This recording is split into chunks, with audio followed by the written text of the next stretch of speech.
Good evening, high school football fans. My name is Ben Ryan. I'm here with my broadcasting buddy, Liam Bradford. We're going to be broadcasting the game for you guys tonight. We got the red-hot Lakeland Hawks going up against the Columbia Wildcats here tonight. Yeah, here we go. Big night, first home game of the season, Liam. This is a really important game for the Hawks. It's not, not one of our typical district matchups or anything like that from down south in Nampa. But Columbia is a good school. They have a lot of returning starters, and it's going to be a bit of a challenge tonight for Mike Schroeder's team. So let's see if they can stay disciplined and pick up win number 3 on the year. Yeah, as I said, Hawks have been red hot lately. Last week we had a game against the Lake City Timberwolves in Coeur d'Alene, and we actually won in their house 30-21. It was a huge game for the Hawks. It was the first time we beat Lake City since 1994. So big thing for Lakeland, and it helped out with our 2-0 start to this season. A lot of Lakeland's offense for these past 2 games have been generated by Thomas Calder and John Cornish. This last game against Lake City, Thomas has 16 rushes for 188 yards, all in the same game, ladies and gentlemen. That's insane. And John Cornish was that tandem running back, 23 rushes for 124 yards, 1 rushing touchdown, and 2 receiving touchdowns.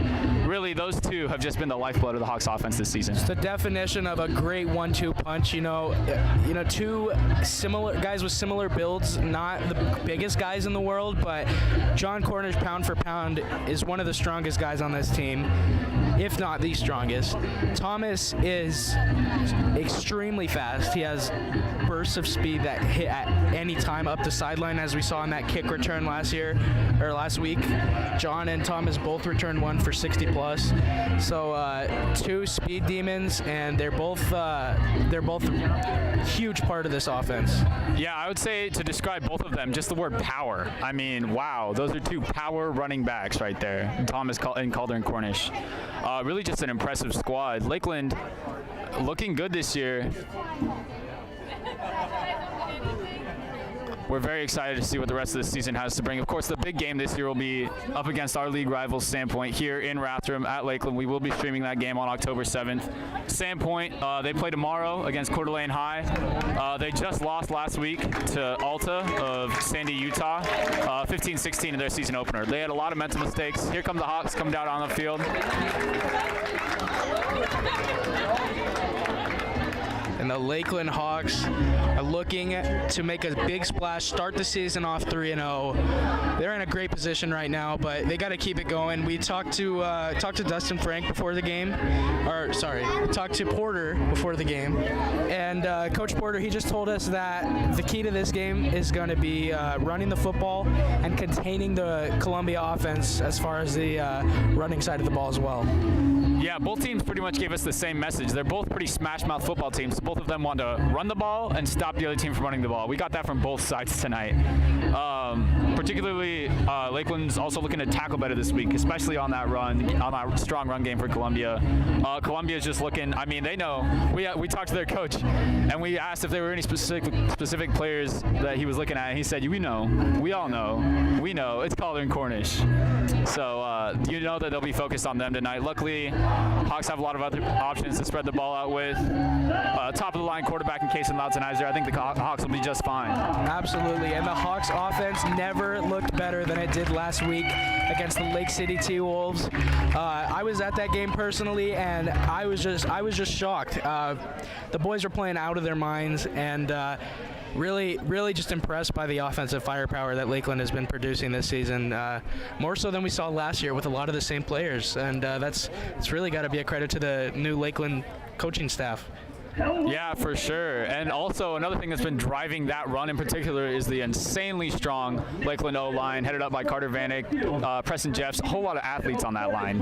William, a lot of guys who do other sports in the winter. I mean, our line this year is the strongest it's looked in a while. That's the kind of football we want here at Lakeland. Man, to see Chase Burcham and Preston Jeffs pull into the same side on a run to the left would be a scary sight as a defensive lineman.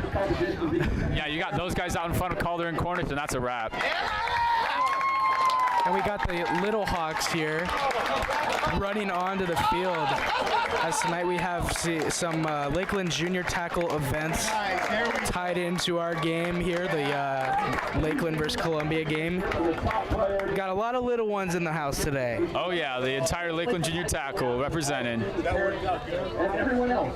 And this game, I'm just hyped. I'm so hyped. It feels like this is our year right now. You know, Lakeland is playing really good football, and this game is going to be a big determination of how the rest of the season turns out. Yeah, for sure. The Hawks have started strong. This is their chance to prove it, you know. I mean, back-to-back really strong games with the trouncing of Preston. I mean, absolute thrashing, 28-0. And then last week against Lake City, their first win in a while. Here we go as we start the national anthem here tonight. As we honor America and we salute our troops around the world with the playing of our national anthem.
Just 5 short minutes away from kickoff here in Rathdrum, Idaho. A beautiful scene that we got here, set up at the 50-yard line. Just a perfect night for football, and on the 1st of September here. Yeah, always feels like a holiday. The first home game of the season here up in Rathdrum. Man, beautiful weather. Couldn't have asked for better conditions. Really excited for tonight's game. 2 competitive teams. Like we said, both smash mouth football teams. Both coming off wins. Columbia won last week at Fruitland. Yeah, it's really just a great night tonight. And you know, there's almost a little bit of excitement stemming in this bleachers here, because starting off the season 2-0, and then we got the first home game. You know, on the road, football is not easy. Football is the most important sport for home field advantage. I believe that even more than basketball. I believe that being the home team it determines a lot of games, especially at the high school level, and I think that the energy here is just we got a lot of excitement and just really anxious to see what this team can do tonight in their first opening home game of the year. Absolutely. I mean, this is a town with a lot of pride in their football team. You know, the entire town has been buzzing over these last 2 weeks of just a really strong Lakeland football team coming out to start this season. Everyone's really excited. We're really interested to see how they keep it up throughout the season, you know. A lot of strong seniors this year and high expectations. Man, the way the class of 23 holds themselves leading this Lakeland team, you know, you got right now 4 of them at midfield, Kaysen, John, Thomas, and Chase. 4 keys to this team, and obviously with our quarterback and 2 main offensive yard getters down there, we got our senior classes holds most of the firepower that this team has. So and I'm really I think they're grateful, a lot of the younger classmen, to have guys like that leading the way. You know, big man Preston Jeff. So I know all the offensive line in this program, all of the offensive linemen look up to him and look up to the starting offensive line, and they're just doing a great job this year, as Coach Porter mentioned, leading the way for Cornish and Calder. Absolutely. I mean, the lineman is where the whole game starts, right there, is in the trenches. So really just a beautiful thing to see this year. Both of these teams are very seasoned. A lot of seniors. We had 8 returning starters on offense and defense for the Wildcats, and many returners for the Hawks. So really interesting to see. And it's going to be playing on a short week. You know, they only had 5 days of rest between their last game and today. It's going to be, the Hawks are going to have to play really physical, and they're going to have to they're going to have to wrap their guys up, and they're going to have to make the plays that need to be made. And I think we're in a good position right now. Absolutely, we're all excited. Yeah, as you said, we can just feel the energy around us here in the stadium. Really just hyped up for tonight's game. And Lakeland going to be receiving here after winning the toss. An aggressive move there from the coaching staff. We'll see if it pays off as the offense is warming up on the side of the field down there now. You see Kason Lautzenheiser playing catch with new vice principal Dustin Frank down there. And these teams are just about ready to get it going. And boy, am I excited. Yeah, I can't wait for football, Liam. Always great. I'm going to say that this is a Friday night multiple times tonight. I just have to keep reminding myself it's Thursday. But just a beautiful Thursday night out here. Just so excited to get going, get some football. Just a beautiful thing. And I know this wasn't in the game plan for the Hawks, but those Columbia jerseys are looking pretty clean right now, and that might be a factor. That might be something that we need to look into later on, man. Lakeland, we could use a jersey refresh. We've had the same ones here for a while. I mean, they're pretty. I mean, the classic green and gold helmets. I don't know. All green pants. I like the green and gold, but no, it's a beautiful look. These Columbia jerseys are pretty clean. Yeah. Yep, gotta respect it. Love the all whites. And here we go. Columbia set to kick off. Start off this football game. The kick down to about the 15. Calder takes it up the left sideline. There you go. Calder stalling up the sideline, gets a block and tackled out of bounds at about the 40-yard line, and a good return for Calder, as we were talking about, a threat on every side of the football. Yeah, the Wildcats get an early taste of just Calder's burst of speed along with his power. Just lights it up down the sideline. Many guys in front of him. Great start out here for the Hawks on that kick return. Man, that's got to be so frustrating to have two kick returners in the backfield like that, just ready to pounce on a football and boost it up the sideline for 40 yards every single time. I don't think I've seen a Lakeland return this year that didn't go past the 30-yard line, so I'm really impressed by the special teams. First play from scrimmage, and we got some movement on the line. We'll see who jumped first. Looks like it's going to be a false start. Against the Hawks here to start off. Didn't see who jumped down there, but a lot of movement on both sides. I guess one of the offensive linemen drew the first movement as the Hawks are going to be moved back here 5 yards on their first play. Not a good start.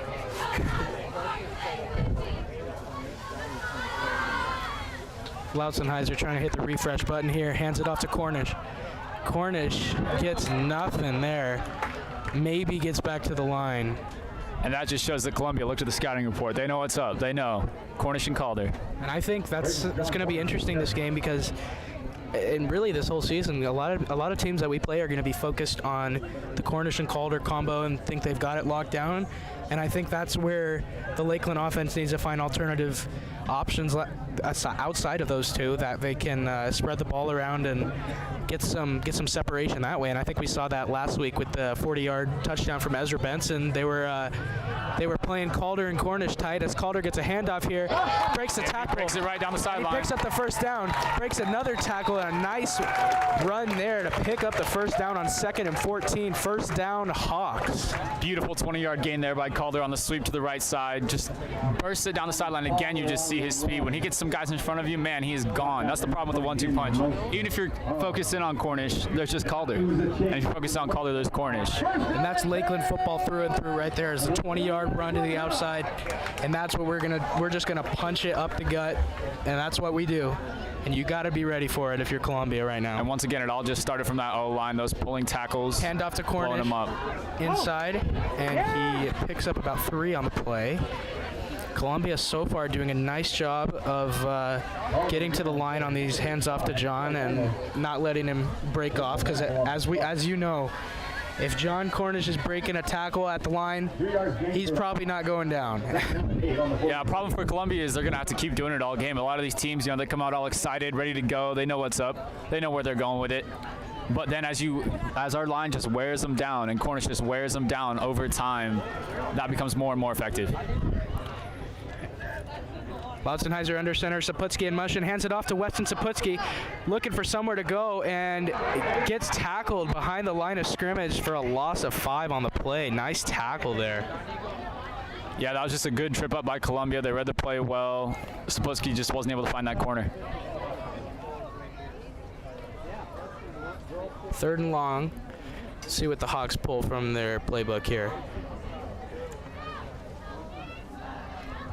Lakeland, one thing that they could improve on from their great win last week was they were only 2 for 7 for 3rd down last week. They put themselves in a lot of not great positions for 3rd down, just like this, 3rd and long. So we'll see how they adapt to that since last week. Look at that, no wideouts on the field. Handing it off to Cornish on 3rd and 11. And he picks up about 4 there. It's going to be 4th and 7 here.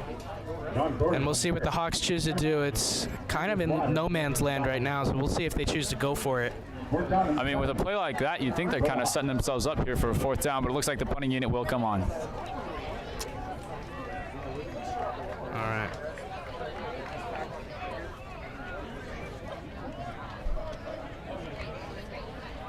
And a good first defensive possession from Columbia. I got to give it to him. That was shutting down the run game. Yeah, just that one big explosive play for Calder, and other than that, I mean, good shutdown. Yeah. And I think that's the key. You're not gonna be able to take away all the big plays that Lakeland's quick dudes are gonna be able to pick up, but I think it's just not getting discouraged and not getting tired, and what, as you said, how the Hawks running game kind of just chisels away. You gotta be strong and you gotta be deep if you're gonna beat the Hawks running game. Absolutely. So it looks like the Hawks are taking a timeout, maybe to think things over, maybe just set their punting team here. They're currently on the Wildcats 43. You know, they're not, even with the best kicker anywhere around here, I don't think we're going to be able to kick one from here. Yeah, Owen Forsman's got a leg, but I don't know about a, what is this, like a 60-yarder? Ooh. Yeah, this would be a 60-yarder. I mean, boy. Heard it straight from the man himself. Said he could nail one from 60 in a game, but I don't know if Mike Schroeder's quite ready to give him that. But instead, they'll send Benson back here to try to send Columbia back. Hawks have been winning the field position game in both of their previous games this year, so really big thing here for Benson. Sacks in motion. Benson's punt. It's a good one, and it's going to be a touchback. And Columbia is going to take over at the 20. Good kick there from Ezra Benson. Yeah, absolute bomb, but Lakeland might not have wanted that one to go out the back of the end zone. But hey, we set him at the 20, and here we go. We'll see what the defense can do. Punting is kind of a lost art in football nowadays, but it's extremely important. The field position game is everything, especially when you know that the Hawks have a defense that could stop a team at any point on the field. Our defense has been really good this season. Lake City scored 3 times, had so many different opportunities to score last week, and the Hawks defense just shut it down. Absolutely.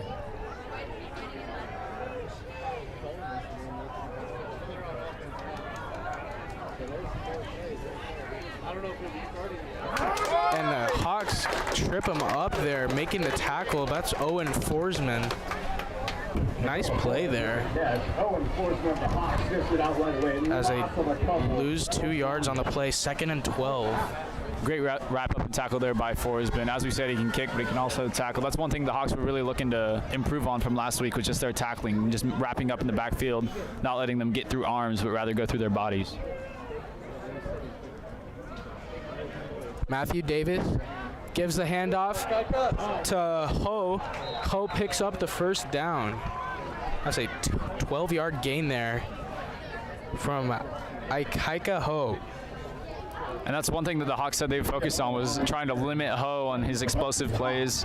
Really just one of the players they're trying to focus in on. Let's see if they can be as successful as the Wildcats were with Cornish. And that was a very strong north-south run there. And, you know, we don't really get to see this team very often, so kind of just trying to scope out their play styles. And what we were told is that number 24, Ikaika Ho, is quite a guy, as we see Chase Burcham wrap him up there and send him into the ground. Nice tackle there for a loss of 3. Oh, again on the run. Chase Burcham of Lakeland making the stop on the play.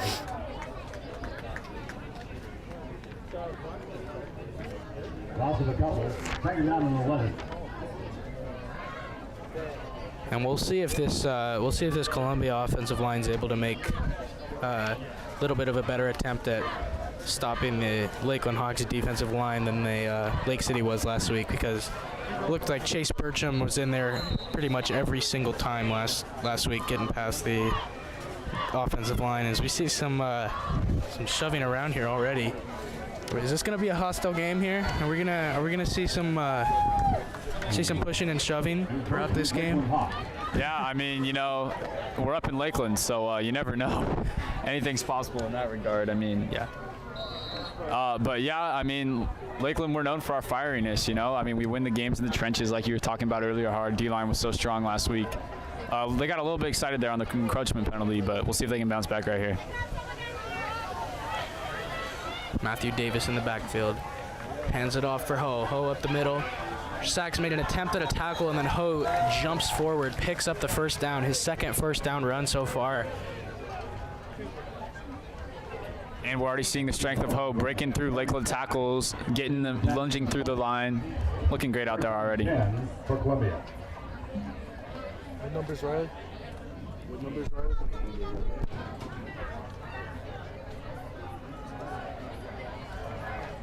First down and 10.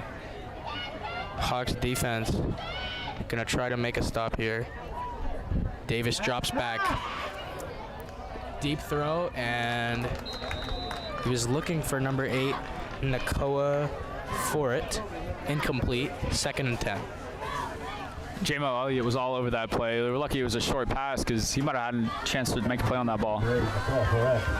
We saw a deep drop there from Matthew Davis. That's something the Hawks tend to stray away from, you know, kind of quick 3-step drops and get rid of the ball. We see that a lot from Kaysen, you know, and it's probably better in that regard, as far as he's not going to get blown up by a 300-pound defensive lineman if he's just taking a 3-step drop.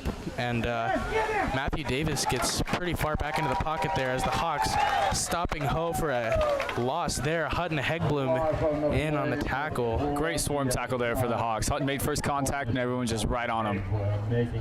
3rd and 12 here. This is a big play. The Hawks need third down stops. And that's something that they did really well last week against Lake City, is they were really not able to get any traction on the first few downs, and then the Hawks would hold them on third down. Whereas you see a lot of teams at this level, you're not able to hold the stamina for 4 plays in a row. And the Hawks defense, I think, has been really good this season at fighting whistle to whistle the whole play. Every single down of the game, and I think that's going to be key as Davis drops back, throws it over the middle, and it's dropped by number 30, Roman Caballero. Incomplete. 4th and long. Columbia's got to punt it. Throw was wide open, just a little bit high. Columbia quarterback got to be kicking himself right now. Yeah, Matt Davis, you know, took that deep drop I was just talking about. Looked like he had a wide open receiver, fired it over the middle, and just wasn't able to connect there. Now we got Calder back deep to return this punt. That was one of those where you can't really tell who to blame, because it was a bit of a high throw, but it looked somewhat catchable. Yeah, but it hit him in the hands, right? Oh, and a bad snap. Ball might have got tipped out of the punt. Calder giving the return, slipping around down there, and he's tackled at the 35 by Peyton Hernandez, and the Hawks taking back over on offense here. Looks like we got a flag on the field.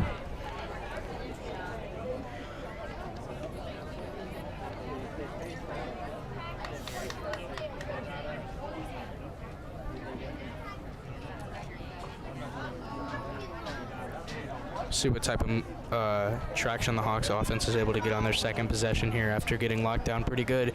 Aside from one big burst from Calder, the Columbia defense held us pretty well on our first possession. That holding penalty won't help, setting us back another 10 yards after a not amazing return from Calder. It looks like we'll start out here on the 15. Dang. And that we were about to have the ball on the 35, and they've sent it back to the 15. So I'm not sure. Maybe the holding call was further back than I thought, because as of right now the ball is spotted on the 15. So there must have been a hold on the return Right at on about the the reception, 25. yeah. And that's tough too, because there's probably only one gunner down there by that point where he got held. So probably could have been avoided, but Yeah. so it's all right. We'll see what the offense can get going here, because the offense needs to make some traction anyways. Regardless of field position, we got to get something going. Lautzenheiser under center, takes it. Play action, gives it to Calder. Going nowhere. 2nd and 10. And Columbia, again, just controlling that edge. Other than that one burst run by Calder earlier, Columbia's been pretty good at just controlling the edges here in this run game. Not a lot of push and shove from this Hawks offensive line that I'm seeing so far. I think it looks like they're getting driven back pretty good. So I think this Columbia defense is really holding their own right now, and I've honestly been thoroughly impressed by how well they've been able to shut down that outside run, as you just mentioned. Play action, rolling out to the right. Lautzenheiser hits Hutton Hegblum, tight end, senior, first down Hawks. Beautiful strike there by Hegblum. Bootlegs out to his right. Cross the body throw to Hegblum. Beautiful parallel throw. And Lautzenheiser looked really good there on the run, just flinging it out for Hegblum, picking up the first down. And that's, I think if that John Cornish and Thomas Calder connection is going to get stopped somewhat in this game, I think Lautzenheiser is going to be able to be comfortable rolling out like that and finding one of his guys, as he found Hegblum there. Cornish on the run. We got a flag in the backfield. It's going to be a hold. John Cornish on the run. Number 30, Raymond Caballero making the stop on the play. This will be already the 3rd penalty on the Hawks, just 8 minutes into this game. Gotta stay disciplined, and those are mistakes that you can control. Those are mental mistakes, and that's something that the Hawks are gonna need to clean up a little bit.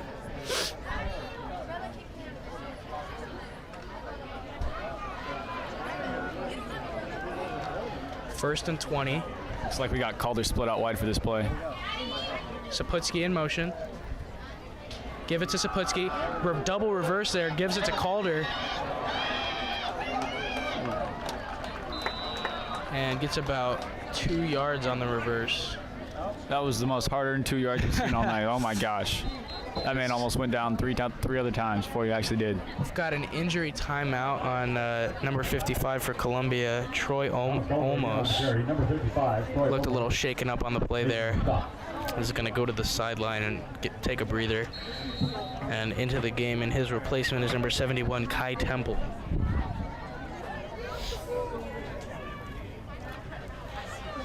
Second and 18 for the Hawks. Split out wide here. Lautzenheiser takes a snap, throws it to Calder. Screen to Calder.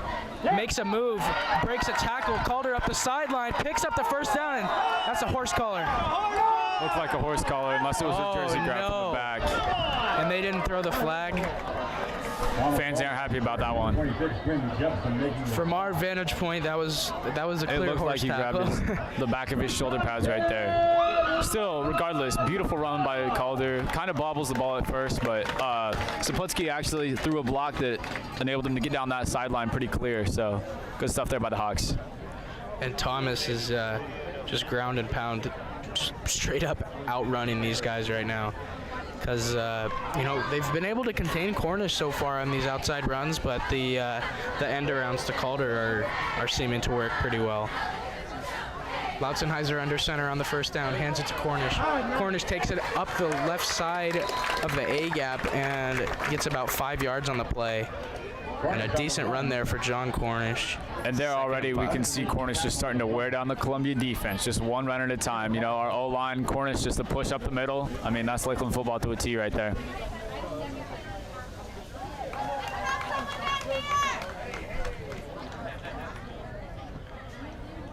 Second and 5 here is the, and what would you say about is the the field goal range. What are we looking at for where the Hawks need to get offensively to get into field goal ranges? Cornish picks up 10 there on a run. Nice run, first down Hawks. Another one for Cornish there. I would say, ooh, baby, for Owen Forsman, I mean, honestly, anything under 50, I would say I'd feel pretty good about. 50 plus, I mean, I've seen Owen hit a 55-yarder before. Not in game, I've seen it in practice. Has he hit one in game? I couldn't even tell you. Not totally sure about anything on the road. The furthest kick I've seen in person from Owen was I think it was 47, and that was he knocked that through with ease. Kaysen dropped the snap, he's rolling out, and he goes down hard. A nice tackle there by Damian Munster, throwing Lautzenheiser to the ground. Yeah, good job by Lautzenheiser there, just to save the football and stay alive. Lose like 3-4 yards there on the play. I mean, it almost looked like they were going to get, I mean, they blitzed their middle linebacker there, Columbia did. And it was a bobbled snap. Not a great look there for Lakeland, but Lautzenheiser saved the play. Lautzenheiser's got that ball security. He's not gonna let anything spill out easy. Absolutely. I mean, he's a smart quarterback, which is always like you like to see the quickness, you like to see the arm, but he's a smart quarterback, and I think that helps him out a lot. Doesn't make any throws that he doesn't need to, and I think that's really important, especially with the younger teams. Lautzenheiser flips it to Cornish. Cornish in the backfield to the outside, makes a man miss. Cornish picks. Does he get the first down? Not quite. Going to be 3rd and short. That should put the Hawks within field goal range, though. So great run there by Cornish. About 3rd and 3.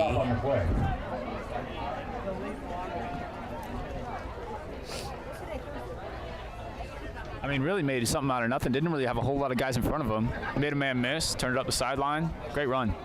And Cornish can do that. If you don't hit every single step and gap that you need to on defense, then he's going to make you miss. He's going to find a gap, and you can't make any mistakes defensively against this Hawks offense, so they're going to make you pay.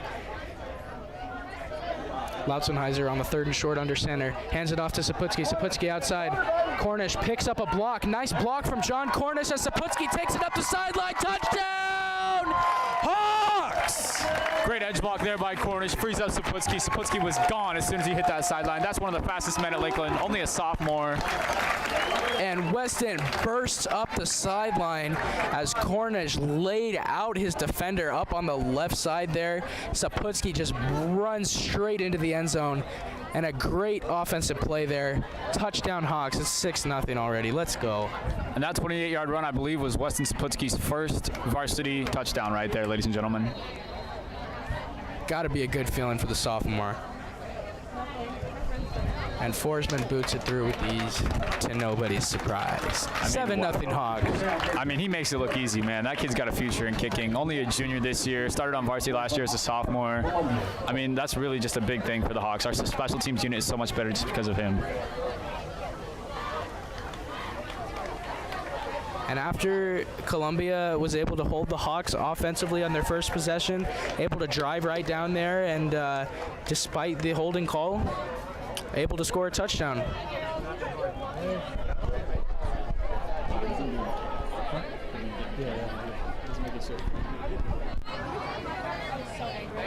Now we'll see how Columbia bounces back after that first score. Right at the end of this first quarter, there's 22 seconds left as the Hawks come out to kick.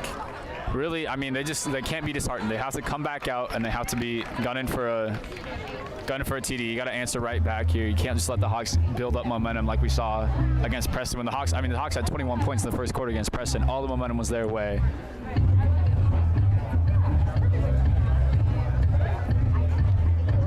And the Hawks here, just a great start to this game. After not being able to score, I was getting a little worried about about the offensive production in this game and how it was going to look, but the trio of Cornish, Calder, and Saputski was able to get the Hawks in the end zone there.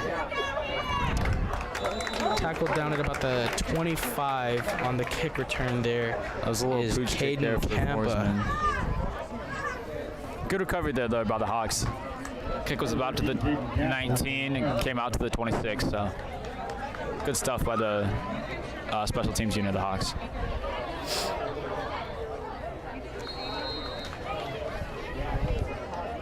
First down and 10 for Columbia, on the 32.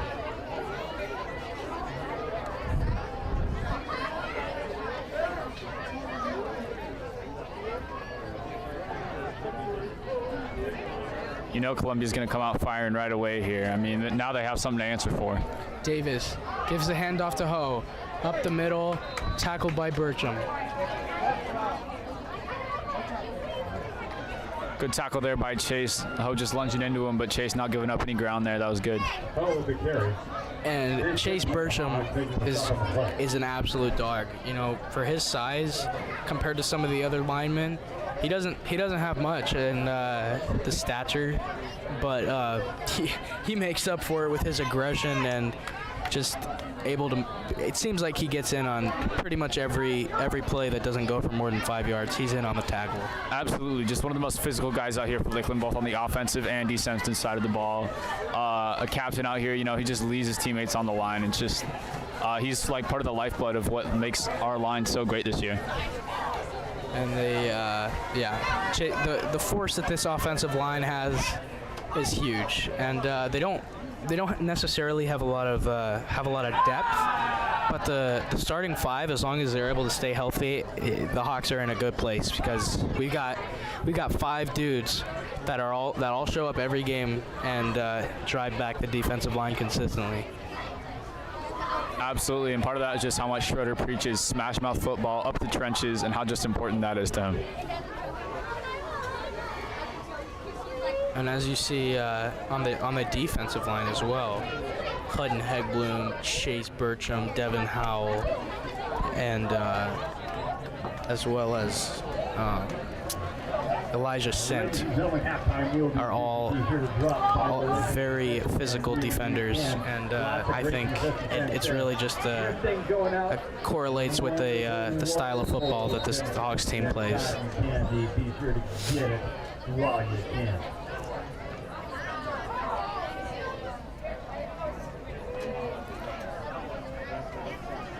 Davis under center here on second down and short. Hands it off to Ho. Ho picks up about 3 on the play. It's going to be third and about 4 coming up.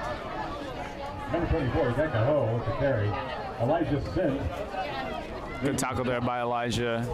Not being scared again. The Lakeland Hawks just step up into Ho's lunging runs every time. I mean, he always finishes forward, Ho, but the Hawks are always ready there to stop him. He runs it straight downhill.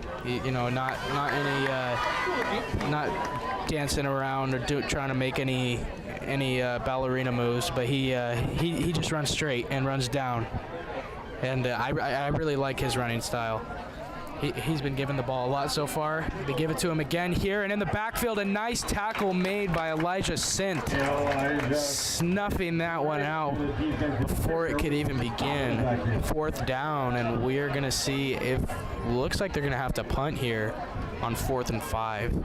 Yeah, I think they're too deep in their field position and just already down 7. I don't think it'd be worth the risk of running on forward. And Sint already had back-to-back tackles to set up this huge 4th down. That was great work by him. Great defensive performance so far from the Hawks.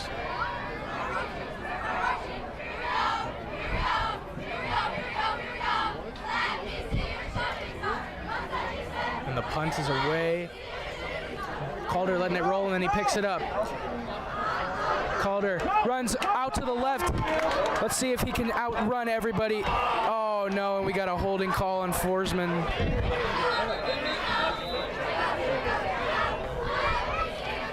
I believe Forsman held there. That's what the flag is. Man, that's back-to-back penalties on the punts for the Hawks. That's just huge. We talked about earlier just the field position game and how big of that will be for the Hawks all game. I mean, just a mental mistake there for Forsman. Kind of just pulled the guy that he didn't need to there. That was already behind Thomas. Thomas was lighting it up on the sideline, but I mean, in the excitement of the game, though, I mean, you just hit the next guy you see. Man, if I could compare Thomas Calder to a cartoon character, I think it'd be Sonic the Hedgehog. You know, he's he's so quick, and he's just like running circles. Like Popeye. Yeah. You know, I mean, the strength of Popeye with the speed of Sonic. Yeah, you know, the muscle hamster's always producing for this Hawks team. Absolutely. As a handoff to Cornish up the middle. Cornish breaks a few tackles and picks up the first down. Great run there for Cornish, just running right through the heart of the defense, picking up 12 first down. And recently we just keep seeing Cornish is just wearing him down. And these runs are starting to burst for 5, 8, 10, 12 yards now. We'll see if we can bust one big here pretty soon, but I mean, really, that's all the Hawks need, just methodical runs over and over for Cornish and Calder. And that's it, kind of going back to what I said about the 1-2 punch thing, is we got, even though they are the same position and they're used for the same purpose, you got Thomas, who runs north and south. He runs up the sideline and just outruns everyone. He runs sideways and nobody can catch him up the sideline. And then Cornish just runs it right down your throat and no one can catch him because he's too quick and he's too sharp, and he makes these cuts.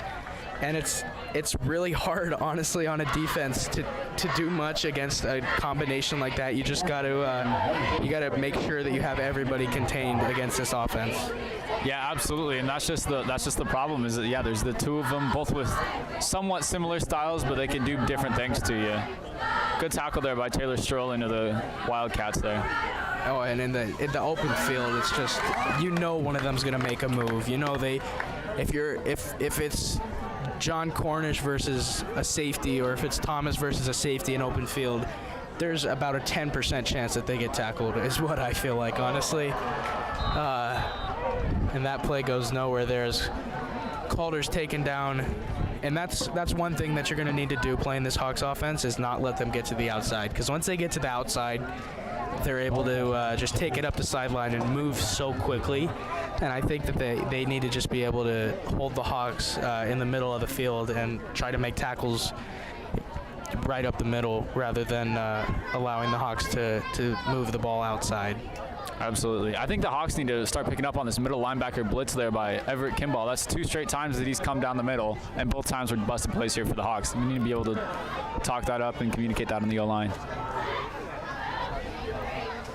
Lautzenheiser under center. Saputski in motion. Fakes it to Saputski. Gives it to Calder. Calder makes a nice move. Calder up the middle. Breaks a tackle. Thought he was going to go down there short of the line to gain, and then he just bursted up the middle, picking up the first down. Great play there from Thomas. I mean, just absolutely dragged his defender there to the first down line. I mean, that was just pure effort and want for that for Thomas Calder. He just refused to go down.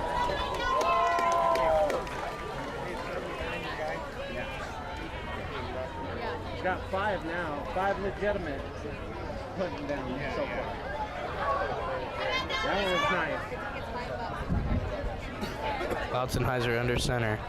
And that's the new look for the Hawks offense, is under center, short amount of receivers, as he hands the ball off on the end around there to Saputski. Saputski makes a move. Saputski breaks a tackle up the middle, and that hard-nosed football paying off. Saputski puts his head down, picks up an extra 4 yards there, and that is how you run the ball. Nice play there from Saputski. Just a sophomore, already has a score in this game, playing really well. And kind of goes along really well with the seniors on this offense. Calder and Cornish are the two main pieces of firepower on this offense. But you got Saputski. Saputski just can sneak up on a defense and make the plays he needs to make, because he's as fast as anybody out here. Yeah, absolutely. It looked like there on that last play, Chase Bursham had a little bit of a late hit on the back of a Columbia defender. So that'll move the Hawks back here to the 40. Tough gain there by Saputski, but rough break. So it is still going to be first down, but we do have it's going to be first and about 15.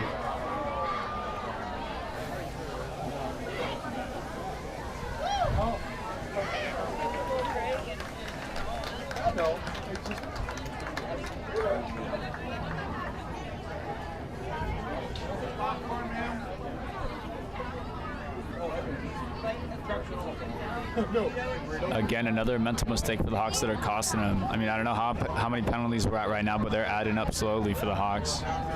Losing yardage, you really got to clean that up. Obviously, right now we have the advantage in this game. Mostly just because, of our controlling run. But we got to pick that up. Penalties are killer, and it's something you can control as a team. A lot of times you're just going to be getting outbodied, and that's something you can control, and it needs to be cleaned up as Lautzenheiser goes down in the backfield. Loss of 1 there. And a sack from Ikeka Ho. Lautzenheiser just went through all his options there. Great coverage there by Columbia. Didn't really have anywhere to go with the football, so he ended up going down.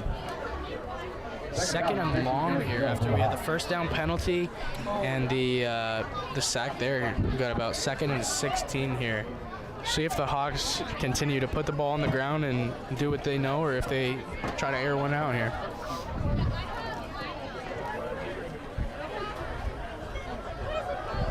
Lautzenheiser fakes it to Cornish, hands it to Calder, and Calder is dragged down in the backfield. A nice tackle there by the big man Alejandro Waters. And that'll hype up the Columbia sideline there a little bit. I saw their coaches, they got pretty amped up for that tackle, stopping Calder finally. So right now we'll see if the Hawks, if they decide to risk it all and go for the first down. On my money, I bet we just run it up the middle with Cornish, see what we can make happen. Punt the football if we need to.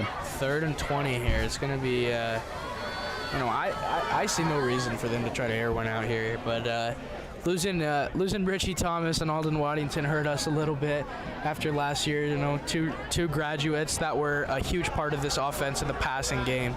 An offense that was already pretty run heavy, but we'll see if some of the younger guys, Ezra Benson, Watson Saputski, start to get incorporated into the passing game and see Lautzenheiser drop back and air it out a little bit more. So we got another penalty on the Hawks here. This is killing them. 3rd and 25. And this is what I think the Hawks will just decide to play the field position game. Yeah, I don't expect anything other than a run, but I think throwing a 20-yard post to Ezra Benson up the middle, I think that's what I would do here. But that's why I'm not a football coach. Yeah, I know. That's what I would play. That's what I would do if I was playing Madden right now. But I just think, here we go. Bootleg from Lautzenheiser. Bootleg, throws it. Calder drops it. And it wasn't going to be enough for the first down anyways with multiple defenders around him, as Hawks are going to have to punt it away on 4th and very long. Good defense there by Ho. Man, he's been everywhere tonight. Yeah. Luckily, the Hawks got Ezra Benson here. He'll boot him back into their own field position. Columbia is going to have a little bit of room to return this, though, so we'll see if these return men end up playing a factor.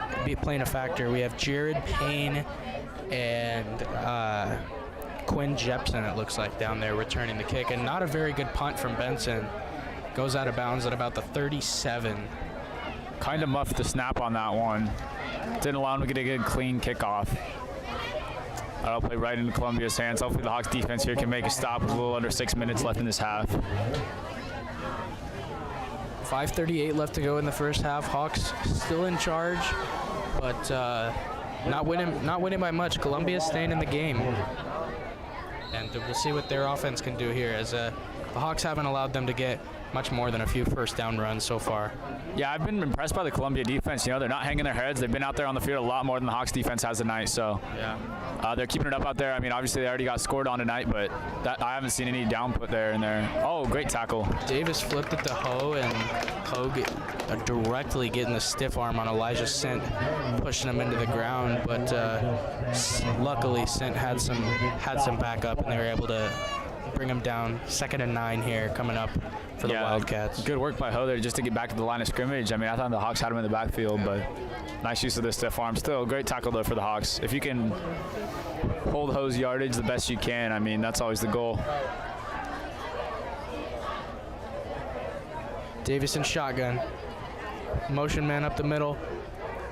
Hands it off for Ho, and a nice combo tackle there.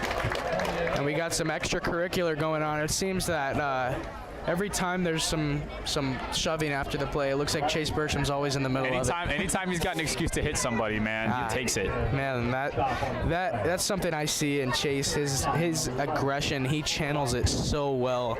And as a former Lakeland Hawks football player, I can say that nobody in their right mind would want to go up against Chase Bertram, because you never know what he's going to do. Absolutely. I mean, like I said, give him any excuse to hit you, and he'll take it. 3rd and long here for the Wildcats. See what they can do. Davis with a deep drop step, throwing it, airing it out, and it's dropped. It was going to be enough for the first down, but Andres Waters drops the pass there. Don't know if we had a miscommunication on the route or if it was just one of those where it just goes between the hands, but nevertheless, we have Columbia punt units out right now on 4th and 10. 4 minutes left in this quarter for the Hawks to try to score before halftime. Yeah, I believe that pass was dropped there by Peyton Hernandez there, and he looked to have his man J-Mo Elliott beat on that little post route across the middle of the field, but just unable to bring pass in. Oh, and a muffed Fumble there by punt. Connor. Let's see who recovered it, because at first Calder had dropped it, and it looks like Columbia's got it. Columbia football at the 35. That's a tough break as Calder fumbles the football. That's a rough one there as that ball spilled out. Man, muffed punts are the worst, and just the worst feeling. You finally get the stop there on 4th down. We finally started containing Ho, and then bam. It's almost as if they just got a 40-yard gain pretty much, because already nearly into field goal range. I don't know if they have an Owen Forsman on their team, but they're set up pretty good here for a team that just got forced to 3 and out, getting the ball on our 35. That's just unfortunate. And the Lakeland special teams, aside from the opening kickoff, has not been too great. Drop back, Davis throwing deep for the end zone and overthrew the receiver there, Jared Payne. It looked like up the left sideline. And an overthrow, incomplete, 2nd and 10. But I like the play call there. 1st and 10, do a little heat check, see if the secondary's paying attention, and it looked like Payne beat his man, but just a little overthrown there from Davis.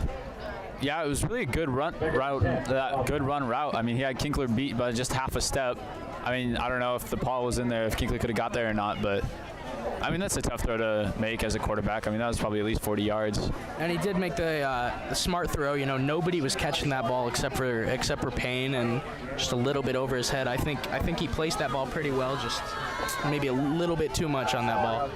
So we got a man in motion. Davis hands it off to Ho. Ho breaks a tackle. Ho up the left sideline, picks up the first down, and he's still running down to the 10, and he finally out of bounds at the...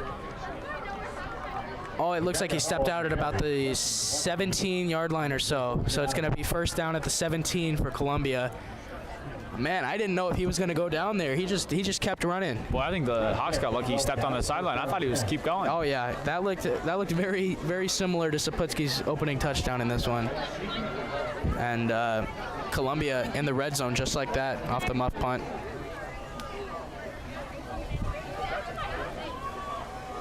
Two-back split here in the backfield with Davis. Handoff. That's number 7, Jared Payne, going nowhere on the first down carry. Maybe picks up a yard. Jared Payne on the carry. Yeah, I don't even know if he got back to the line of scrimmage on that one. Maybe even a half yard behind the line of scrimmage. Yeah, good tackle there by Chase Bursham just to wrap him up, bring him down. And I feel like we've been saying his name a lot tonight. I feel like Chase has been making an impact this season a lot more than anything we saw last year from Chase. He's always been an important player to the Hawks offensive line, but now more than ever, his defensive impact has just been huge. Oh, absolutely. Like we talked about earlier, just his leadership on the line as well as just as a captain for this team, I mean, a lot of the guys look up to him. They see he sets the lifeblood of our line, both on the offensive and defensive side. Just the aggression he shows. I mean, really, it's just as palpable as Calder and Cornish. Columbia calls their first timeout here, evening up the timeouts. Each team now with 2 remaining. We've got 2:59 left on the clock.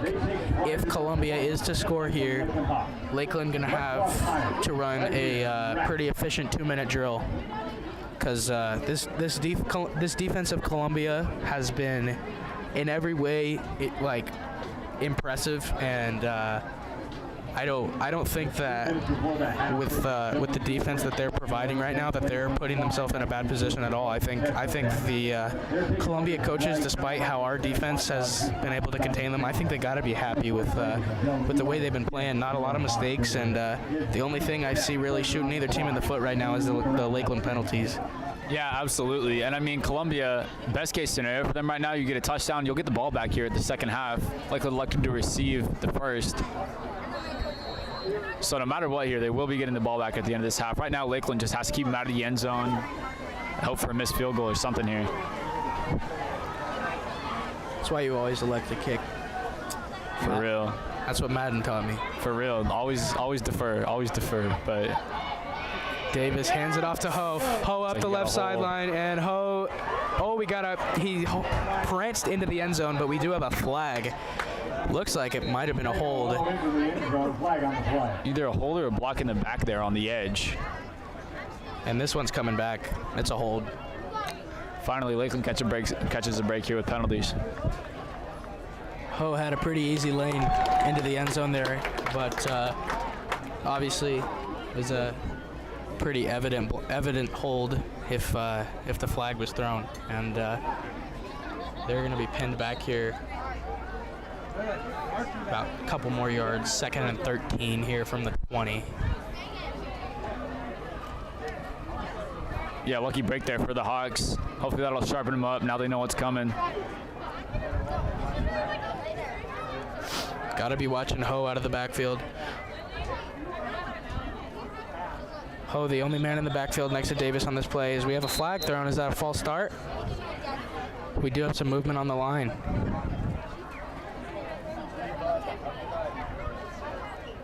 Oh, the Hawks had a violation on the sideline, too close to the field. And that's a 5-yard penalty, 2nd and 8. And it may not seem like much, but going from the 20-yard line and having to get to the 7 is a lot different than going from the 17-yard line. So yeah, it looked like that one was just a warning there for that violation. So the Hawks will have to keep back off the sideline now. Davis drops back. He's pressured, throws it over the middle, incomplete. Nice coverage there. Number 24 for the Hawks, that is Terry Davis. Nice play from the sophomore. Yeah, good stuff there by Terry. Just sees the pass, sniffs it out. Great coverage. It's really all hands on deck with this Hawks defense, and I love how every guy on this defense contributes. Just it's a really selfless defense because, you know, on the offense we got the big names. We got Cornish, Calder, Loudsenheiser, Benson, and then on the defensive side, it's really evened out throughout this defense, and every single guy 1 through 11 is able to make plays, and I think that's what makes this Hawks defense so efficient. And picking up a few there. Looks like not quite a first down there for Columbia. Nice tackle there by the junior Riley Sachs. 4th and 4. Let's see what Columbia elects to do here. I know if it was the Hawks, they'd be kicking the ball, but not every team has the luxury of an Owen Forsman on their sideline, and it looks like they're keeping the offense on the field for this one. This is a huge play here for the Hawks. Either swings momentum one way or the other here going into the half. So the clock is running. With about a little over 2 minutes left to go in this first half. Looks like Columbia is just trying to run the clock.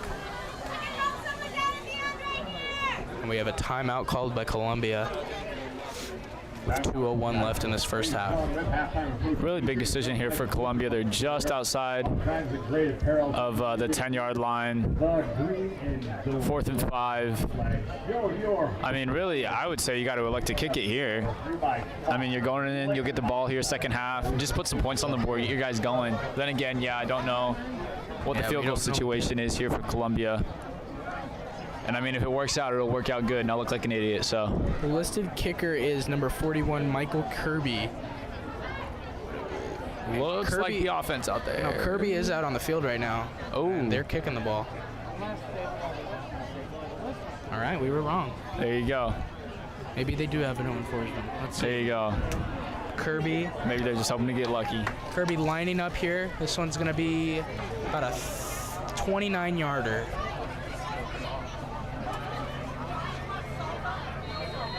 Really smart move here by Columbia. Just take the 3 points. We'll see if he can put them through. Oh, He got it. bit of a wobbly kick, but he put it in. Not too high, but it got through. 7-3 Hawks. With about 2:01 left in this game, let's see if they are able to do anything offensively before the half ends. Yeah, Columbia just did the smart thing there. Put some points on the board, try to stop some of Lakeland's momentum. I mean, really, it's been all Lakeland today. So put some points up on the board. Like I said, you'll get the ball second half. Now Lakeland's just got to come out and be smart with the football here for the next 2 minutes. Maybe blow up something big. If we look at this game from an offensive standpoint, I think that Lakeland has very much so been in the driver's seat. A lot more. It looks like that Columbia is fighting really hard for every yard that they get, and Lakeland's kind of just doing what they do and playing how they do game in and game out. But I have been extremely impressed by Columbia's defense, and I think that on the defensive side of things, Columbia's been extremely aggressive, and that's what's keeping them in this game right now because, as you said, it feels like the Hawks are in charge right now, but a 4-point game, this is anyone's game. Yeah, absolutely.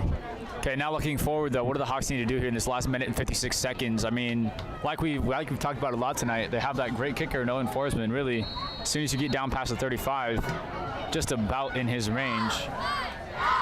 So we'll see if the Hawks turn to passing here or if they keep the run game going. Yeah, I want to see what a 2-minute drill looks like from the Lakeland offense because they are a very slow-tempoed offense. As Cornish up the sideline, Cornish on the return, past the 50. Cornish, let's see, he breaks the tackle. Cornish is still going down at the 40. What a great return. Broke about a dozen tackles. And down on the 40-yard line, already almost in field goal range for Forsman. What a return for John Cornish. Beautiful 50-plus yard return there for Cornish. I mean, just broke just about every single player there on Columbia. And that changes things a lot for the Hawks. Now that we got a minute 41 to march 40 yards, we don't have to worry about passing nearly as much as we would have. We still got 2 timeouts left. We'll see how Schroeder decides to use them. Wow. And if that kick had been a touchback starting at the 20, it's a much different look. Absolutely. I mean, then we just put out the football, except we got a lead here going into the half. We'll see what happens. Oh, Lautzenheiser doesn't know where to go with it. May have been a failed play there, but Lautzenheiser did a good job just picking up yards, gets about 4 on the play. And the clock is winding. Don't see a lot of urgency right now. But you know, they can score in a heartbeat, so they don't really need to play the game. They don't need to really play too aggressive here. Just play smart and continue to move the ball downfield, get better field position, or maybe even sneak into the end zone here. Cornish gets the handoff, goes up the middle, and he's in a scrum again. Cornish is so hard to tackle. First down, Hawks. Just doesn't go down no matter what, and I think now Schroeder should take his first time out. Well, we do have a stoppage of the clock, but no, it's still running for the chains. But I think the Hawks are going to leave the clock going for around 50 seconds now.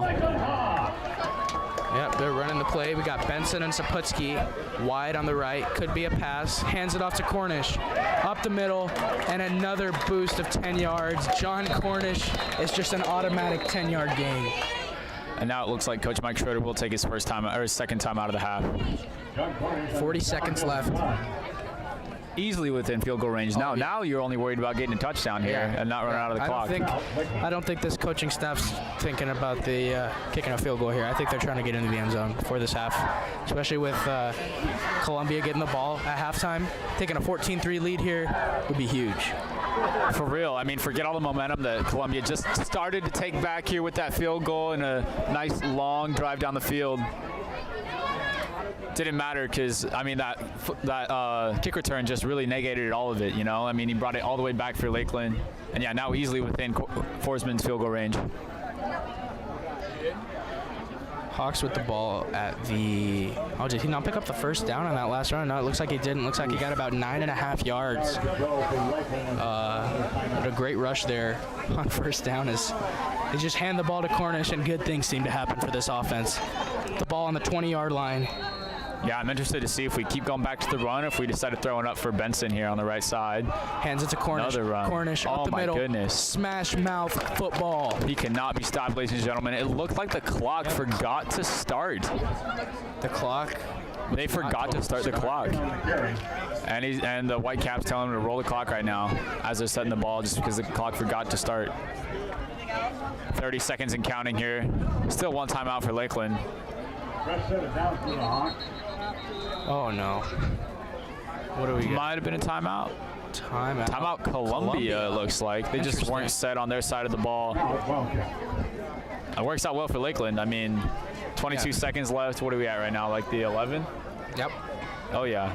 I mean, this is looking great for the Hawks. I mean, Cornish, I mean, it looks like Columbia just thought, well, whatever, they're just going to run it out, get a field goal. And Cornish was like, no, we're scoring. No.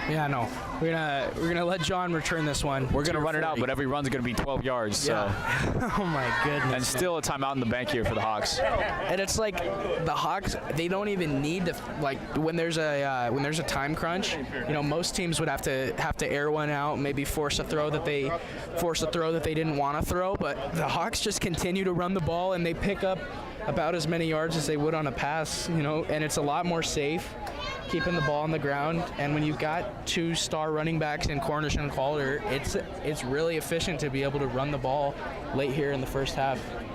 Oh yeah, I mean, the Hawks just stuck to their guns. They did what they know would work. I mean, obviously that huge kick return here by Cornish changed the game plan a little bit, but still just run it up the middle. Yeah, I don't know if there's any situation where the Hawks are going to stray away from that run offense. You know, now seeing that in a 2-minute drill they've thrown the ball once. I think that just shows how much trust they have in this running back chorus. Cornish gets a block. Cornish towards the end zone, goes down at about the 3. The clock's winding. Are the Hawks going to call their last timeout? I think you got to. Yeah. The Hawks call their timeout. 12 seconds left here. Right now there's 12. We'll see if they put some more on the clock. Because the play ended with about 17 seconds left, and then they let it roll a little bit before they called the timeout. So we'll see if they add any more time here, if it's going to stay at 12. Situational football here. Do you run or do you pass? Because the run's been working, but we're at the 5, and at this point, if you run, I don't know if they can get the offense set for a spike for a kick here. I mean, really, you got to go for it all in one play. I say take a shot for the end zone. You just go for the end zone? Yeah. I say take a shot for the end zone. Take 2 shots for the end zone, and after that, kick a field goal if we haven't scored already. That's a lot to do in 12 seconds. Well, because the clock stops on an incompletion. True. So it's maybe a 5-second play. Yeah, if you are going to throw the ball, you got to make sure you get it in the end zone. Yeah. I mean, the only other thing that I can see the Hawks maybe doing here is a screen, but it looks like Cornish and Calder are both back. I mean, it might be a run just up the middle. Spoiler alert, it's a run. You get Cornish behind Jeffson, Burcham, and Calder. I mean, 5 yards. Sounds like something he's been able to do all night. Columbia will know it's coming, though. Lautzenheiser does roll out. Rolling out. Benson trying to come off, and Lautzenheiser's going to do it himself. Running up the middle. Does he get in? Touchdown, Hawks! 2 seconds left in the half, and Lautzenheiser over the goal line does it himself. He didn't have any receivers open as Benson was getting double covered there in the corner, and Lautzenheiser takes it himself. What a beautiful play. Great play there by Lautzenheiser. I mean, didn't have anywhere to go with it. I thought he might just chuck it for the sideline, but he decided to do it himself, use his athleticism, and get it in the end zone. Beautiful score there with only 2 seconds left on the half. Worked out perfectly there for the Hawks. What a great possession. Hawks got the ball with 1:56 left. And we do have a flag on the PAT. Might have to kick it again.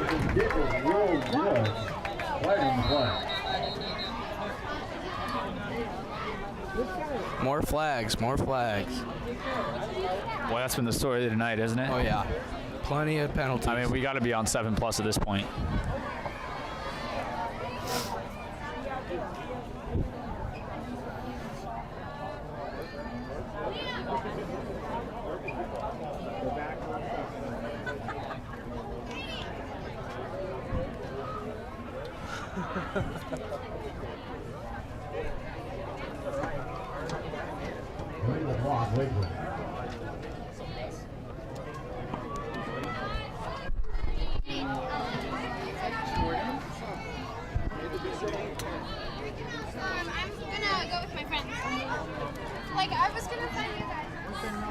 Forsman pretty far back on the PAT attempt here.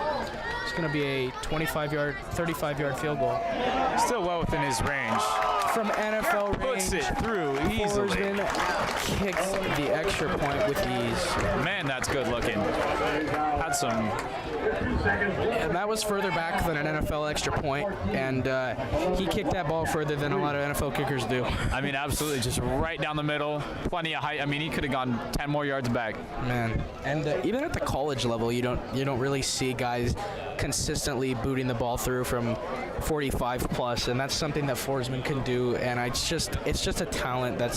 It's amazing to be going to school with a guy like that, and you pretty much know that he's going to be a D1 kicker, because a lot of the D1 kickers can't kick as far as he can already, and he's a junior in high school. Absolutely. I mean, you see some of the best kickers out here. I mean, Owen, he's been known to be a soccer guy his whole life until high school. And since then, he started kicking. He's been a linebacker. I mean, he's able to hit. He's a physical guy. Yeah.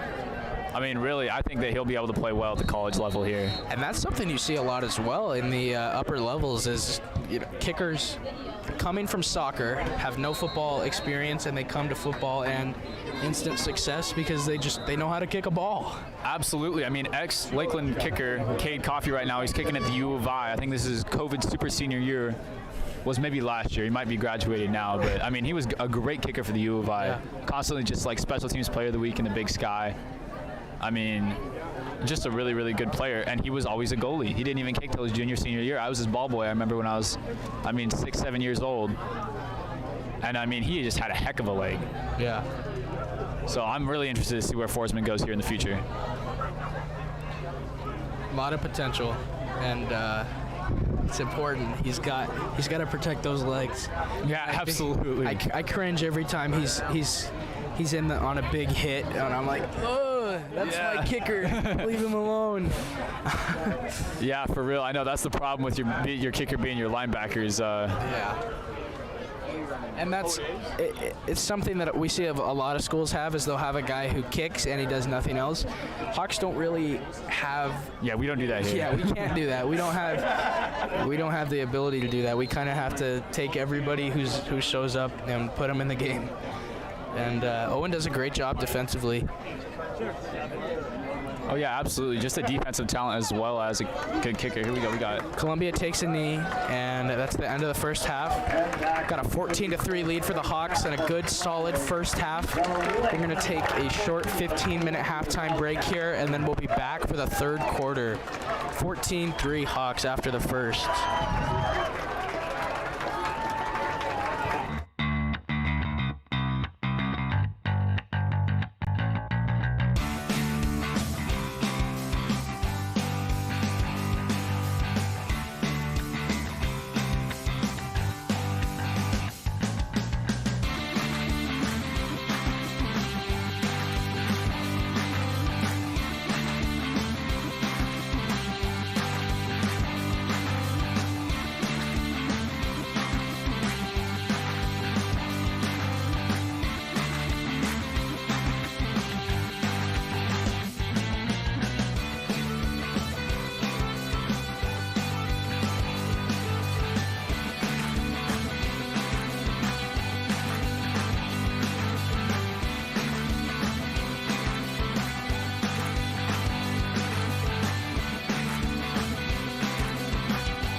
Welcome back, ladies and gentlemen, to Corbett Field.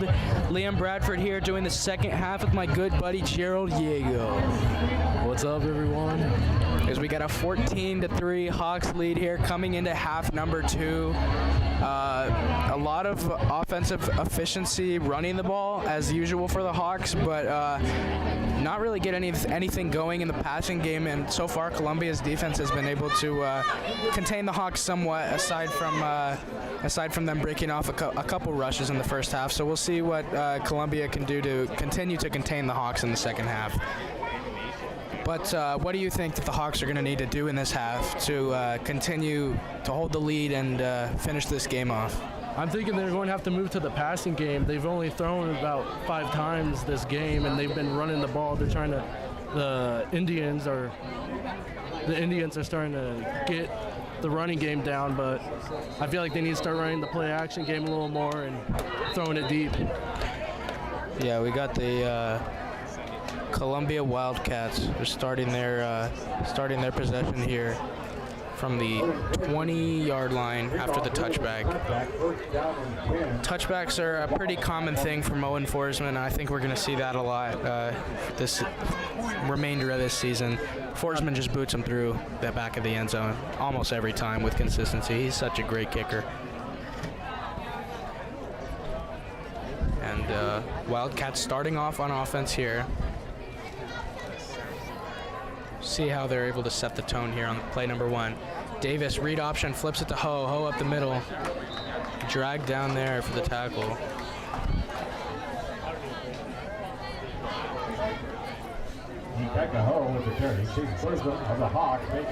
What do you think defensively the Hawks are doing well so far in the first half of this game?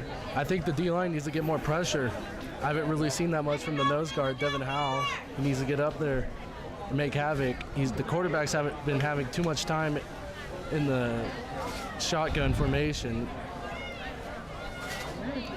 Chase Bertram, he's been having another crazy game tonight. Oh yeah, Ben and I were talking about that in the first half, the effect that Bertram has on the game.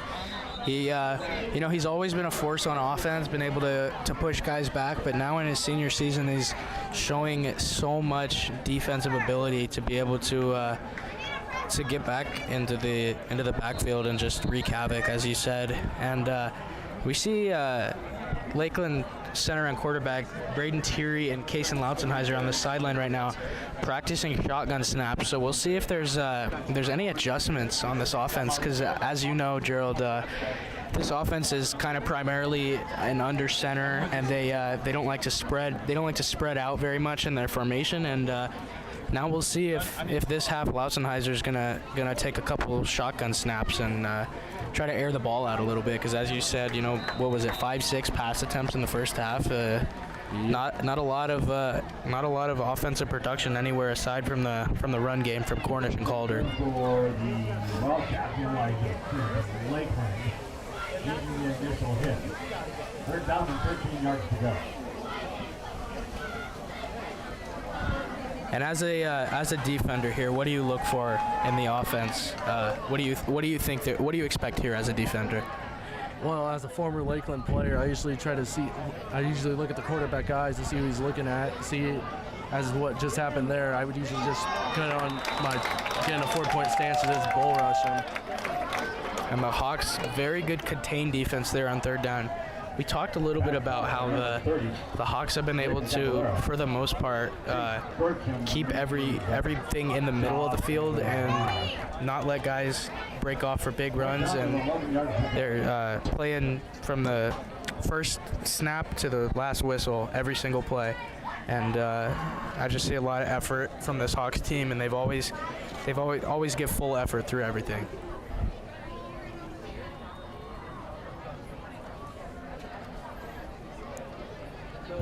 Punting here is number 41, Michael Kirby. Thomas has a lot of room to return this one. Makes a cut, cuts back up to the right side of the field towards the 40, and another cut inside, breaking a handful of tackles as always. And we do have a flag on the field. I think it's going to be on Jamison Elliott, 88, the block in the back. Let's see what the call is here. definitely going to be backing the Hawks up a little bit after that great return from Thomas. I think that's been the struggle here on special teams is the block in the backs. That's been really setting the tone here.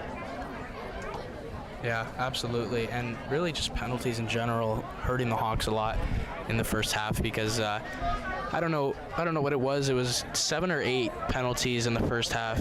Not exactly sure the correct number there, but Hawks are really battling with themselves right now and not playing very clean football because we've seen penalty after penalty. To me, this is the best O-line we've had here in about 20 years, I feel like, man. They just need to get it fired up and push them. Yeah, great offensive line, and like I said, as long as they're able to keep their 5 guys healthy, this is a really good offense. And Cornish with another hard-nosed run there up the middle, picks up about 7 yards, and a good lead block there from the right guard, Taylor Winkelcutter.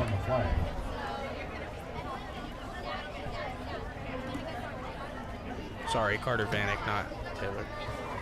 Good block there from Carter. She's got 2nd and 3 here. 8:35 and counting here in the third quarter. And Lautzenheiser under center with Benson wide left. In the backfield, we got Calder on a 3-point stance, and they hand it to Calder. Calder up the middle, picks up the first down easily, picks up about 5 more yards insurance after that. And the Hawks are driving. As we got an injury timeout.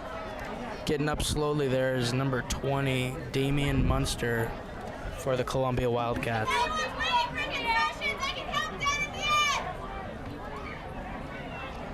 First down and 10, Lakeland. We got a Lakeland first down here, and a great run there from Calder. Hard-nosed football, and as we saw that Calder-Cornish combination in the first half, 78 yards on the ground for Cornish and 72 total yards for Calder, not even including the 2 kick returns that went for almost 50 yards for each of them. It's almost like it's a competition between Calder and Cornish, just seeing who can get more good runs as Thomas is fighting forward here, picks up about 10 on the play. As you see, I think the O-line's finally getting that fire in them. 2 plays, 2 first downs. Calder's getting it done. Oh man, we didn't get it? All right, 2nd and 1. I thought he got the first down there as well. I thought it too. I thought he was going to move the chains. All right, 2nd and short here. And you think we keep it on the ground, or you think we try to take a shot, being that we'll have another chance? As we're looking right now, I think they're just going to hand it to John Cornish through the B gap. It's an end around to Saputsky. Tries to make a move. And no flags on the play. Let's see if he got the yard to gain. No, they're going to mark him short. Third and 1. Wow. Great stop there from the Columbia defense. Handed it to Cornish, and we couldn't really do much with it.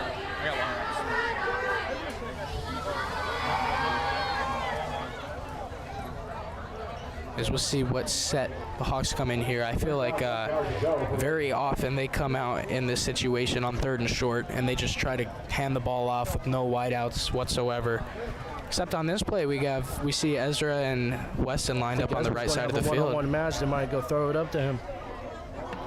Nope, the handoff to Cornish up the middle. Did he get it? And it looks like he picked up the first down right around the first down marker. I think they got to give him it there. The yard to gain is the 30-yard line.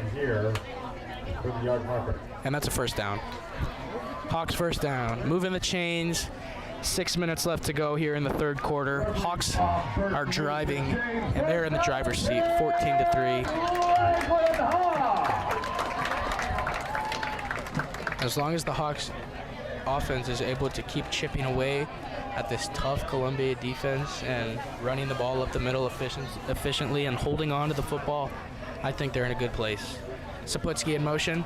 They hand it to Calder up the middle. Calder's running. Calder breaks free and brought down by Ho at the 7-yard line.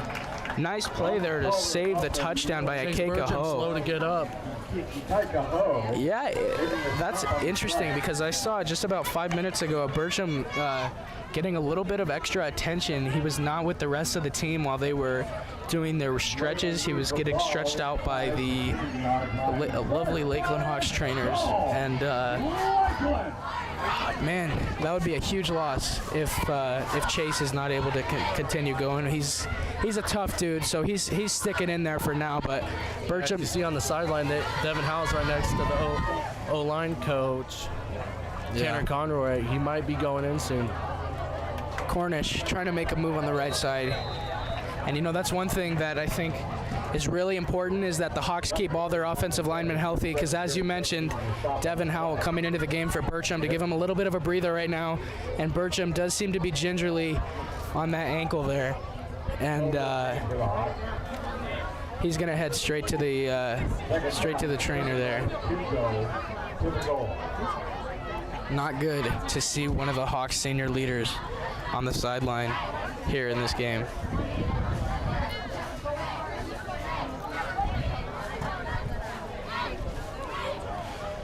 Second and 7 from the goal. Second and goal here. Kaysen drops back, hands it off to Cornish. Cornish up the right side. Can he get in? There's two defenders there, and just before the goal line, Cornish is brought down. And it looks like at about the 2-yard line, Lakeland is going to get one last play to punch it into the end zone. Man, I'm telling you, dude, Cornish man really reminds me of Barry Sanders, dude. He has that dog in him, like him. Man, that cutting action that you're talking about, very similar to a lot of NFL running backs. He's got that. You don't know how to take him down. And I see Barry Sanders, I see Emmitt Smith, I see LaDainian Tomlinson. That's some of the type of guys I would compare Cornish to, and that's high praise. And into the end zone there is John Cornish, right on cue with his first score of the game. John Cornish with his 7th touchdown of the year, coming into the game averaging 3 per game. And John is playing one heck of a season so far, as he's gotten into the end zone 7 times in his senior season. And we're just halfway through the third quarter here in the third game.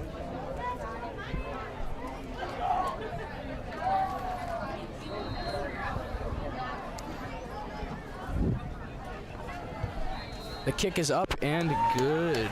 You know, I got a really funny story about Owen Forsman, man. Until high school, he has never played a snap of football in his life. I remember freshman year, summer, I went up to him and I was like, "We need you to kick the football." And he was very nervous to do it, man. But we got him on the field, man, and the rest is history. You heard it here first. My partner was a part of the recruiting process that gave Lakeland their elite superstar kicking prospect, Owen Forsman. And thank you for that, Gerald, because it's paying off pretty well so far, as Forsman's one of the top-ranked kickers in the state, and he just doesn't miss. The Wildcats down 18, man. If they want to even get remotely close back in this game, they're going to have to come down here and score. They get a stop on defense. Yeah, Columbia definitely in some turmoil here. They're gonna need an answer on offense, and in the first half, when their defense was able to contain the Lakeland offense, it wasn't that big of a deal that their offense wasn't able to get much traction. But now that the Hawks are kind of getting a feel for it, putting points on the board, Columbia needs to find a way to answer, and they need to do it quick, because we got 3:33 left here in the third quarter, and Lakeland is just giving it to them right now. They need an answer. And maybe giving the ball to a Keiko Ho, or finding someone else, throwing the ball downfield, doing something to change the way this game is flowing right now, as we got another touchback from Owen Forsman, to nobody's surprise. And it looks like Chase Bertram is going to go on the field for defense this drive.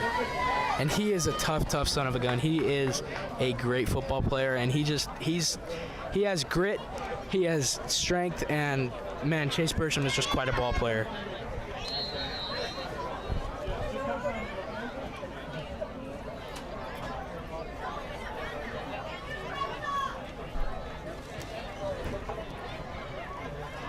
Columbia needs an answer quick. And it's not to the point where they're getting blown out where they have to, like, chuck up miracle passes or anything. They just have to be smart with the ball and get some consistent movement down the field and then be able to hold the Hawks when they get the ball, when they get back on defense. Because I think their defense is getting a little tired. So Columbia needs a long drive here, but Lakeland containing them well to start it off with a 2-yard loss there. Ho went nowhere on the carry there, and a nice tackle in the backfield. That was Hutton Hegblum and Elijah Sent, man.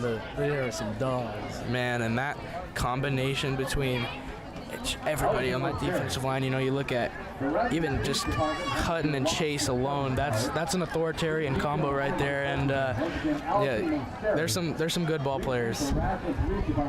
Drops back. Throwing it for the sideline and not able to make the catch. Incomplete. 3rd and forever. And we're going to see on 3rd and 11 what the Wildcats have drawn up, because the Hawks have been shutting them down so far. 3rd down, this ball game has been going to the Hawks on 3rd down so far. And I think they need to get some 3rd down production if they want to have any bit of movement on this Hawks defense, and they got to keep them on the field a little bit longer, because at this point I think the Columbia defense is just getting worn out by the run attack of the Hawks, and they need to stay on the field right now and pick up a 1st down in some way, shape, or form. Davis with the play action, throwing it to number 8. That's going to be Nakoa for it, and not close. Picks up about 5 on the play. It's going to be 4th and 7, and they're sending the punt team out. Wow. Yeah, that is too much to give up. Going for 4th and 7 on your own 25-yard line. It's just really unfortunate for Columbia. Really not able to get any movement going, and now punting the ball. Got to make sure they don't fake it here.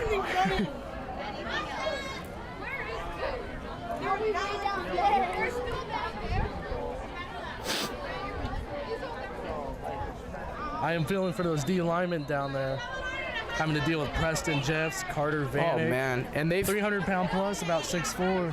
Yeah, and they've been on the field for the majority of this game. You know, the Hawks offense has been taking long, methodical drives, handing the ball off. You know, as you mentioned, Kaysen's not been getting rid of the ball too much in the air this game. You know, plays have been focused on ground and pound and keeping the ball safe, and the Hawks have executed that game plan perfectly.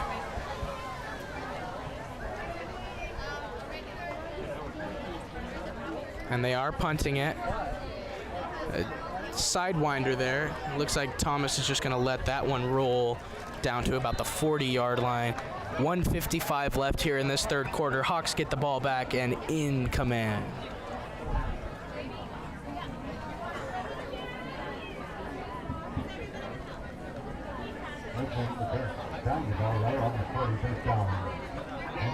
Hey, you gotta think too, man. That's a young wide receiver core out there. Was it Saputski? You have Ezra Benson out there. They're all sophomores. Yeah. And even Zach Kinkler gets a lot of playing time as a junior. You know, not a lot of seniors on the. Do we have any seniors on our receiving corps? Gabe Means gets ripped sometimes. Yeah. But I mean, man, we lost Jackson Lutz last year, Alden Waddington, Richie Thomas.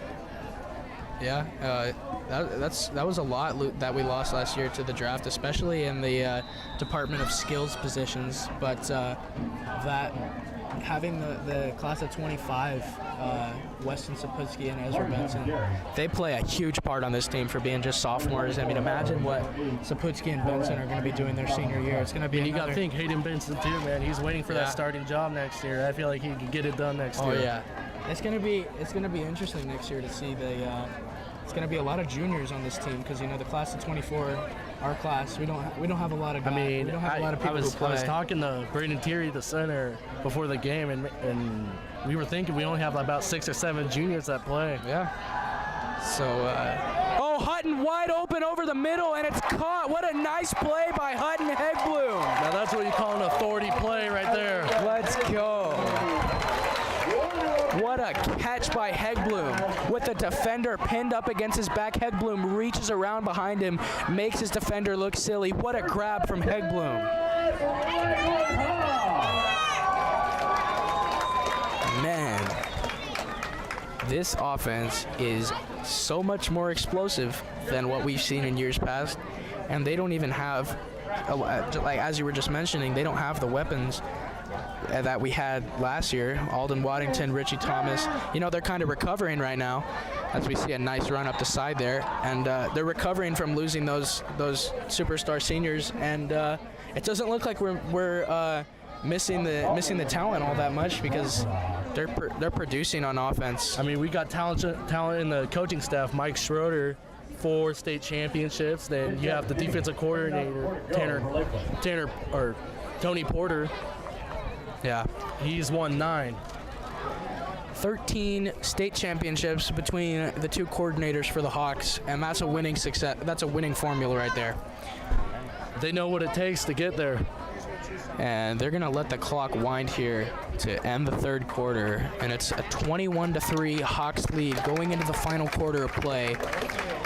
And a great position for Mike Schroeder's Hawks to be in, on the verge of a 3-0 season. I mean, this is already a record season so far. It's been, maybe 17 years since we started off 3-0. Yeah.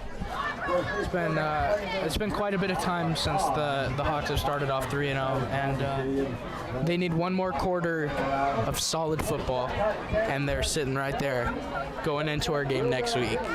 Last chance to get the Hawks in it. It is the best player on the block. And when you look around, that's Bingham. Hawks have a chance to pretty much put this one away here if they can get into the end zone on the 24-yard line. And we see Chase Burcham out there. What a strong athlete to be able to fight through these injuries against that gritty Columbia D-line. You know, Chase is just in there play after play on a hurt ankle, and he's fighting. He's pushing dudes back, and he's being Chase Burcham regardless of his injury, and I'm really impressed by that. Lautzenheiser airs one out and that's PI. Absolutely. And think of Chase Burcham, you gotta look from his perspective, man. It's all or nothing. It's the final dance for him. Yeah, and that senior season for a lot of these Lakeland stars, I think this might be our year to do something pretty special with the amount of firepower we have from the class of 23 providing, and Chase Burcham is a big part of that. And right now, that was a very, very obvious PI. Almost just gave up on the play, didn't want to give up a touchdown, and threw him to the ground there. That was Ikeka Ho, the offensive superstar for Columbia, just dragging Calder to the turf.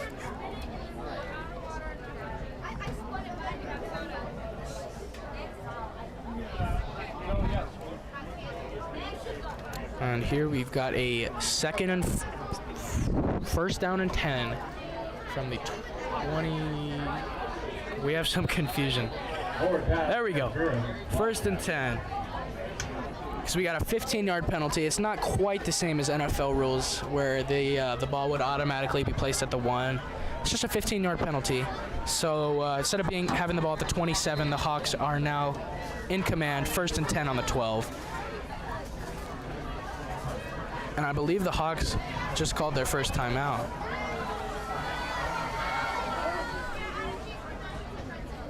I think maybe it's a little confusion on the play there. Just some stoppage of clock, confusion.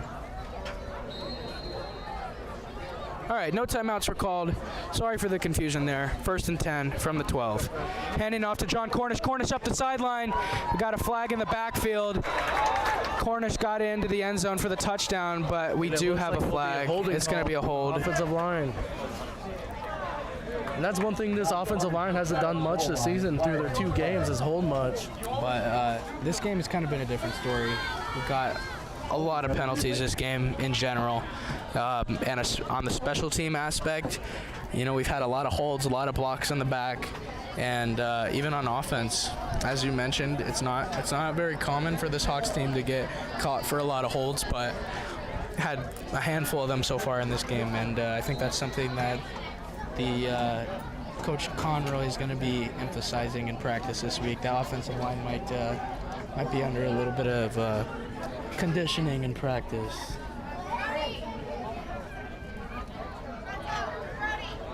Lautenheiser fakes the handoff to Cornish, rolling out right. He's got plenty of time, and he just overthrows Hegblum.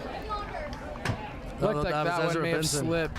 I think that was the Ezra. Well, Hutton looked to be open over the middle, and then Ezra was about 10 yards further back, and he kind of threw it in between the two of them, so maybe... Yeah, I don't know. I just saw Ezra just smack his helmet, so might have been some miscommunication. Oh, we could have... Yeah, that's something you see a lot, especially at the high school level. It's just a miscommunication on the routes. You got quarterback thinks you're going one way, and the receiver thinks he's going another, and there's just a miscommunication, and the ball ends up in no man's land. Luckily, it didn't get picked off, and the Hawks just have another chance here on 2nd and long. Slinging the ball to the side for Zach Kinkler. Oh, and Kinkler gets up. Kinkler still fighting with the... Oh, my goodness. Zach Kinkler is a dog. Dragging defenders on top of his back up to the sideline, taken out of bounds at the 6. And we've got a 3rd and manageable now after it was a 2nd and very long, thanks to Zach Kinkler run after catch and getting some contact from the defense, not backing down, fighting forward, putting his head down, and getting as many yards as possible. Gotta love that.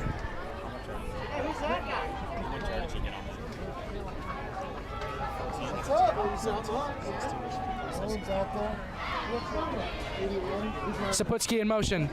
It's a fake to Saputsky and a handoff to Calder. Calder up the middle. They're pushing him forward. Oh, marking him just short at the goal line, but it... Oh, no. Looks like some... We got some shoving, got some extracurricular. Number 81? And we'll see what's going on here. A lot to sort out. They're spotting the ball short of the first down marker, down at the 6, 4th and 3. And now this is the stop the Wildcats need. There were 2 flags on the play. I don't know if it looked like some maybe an unsportsmanlike conduct after the play, but I didn't really see anybody specific doing any shoving, so I don't know who this flag's going to be on.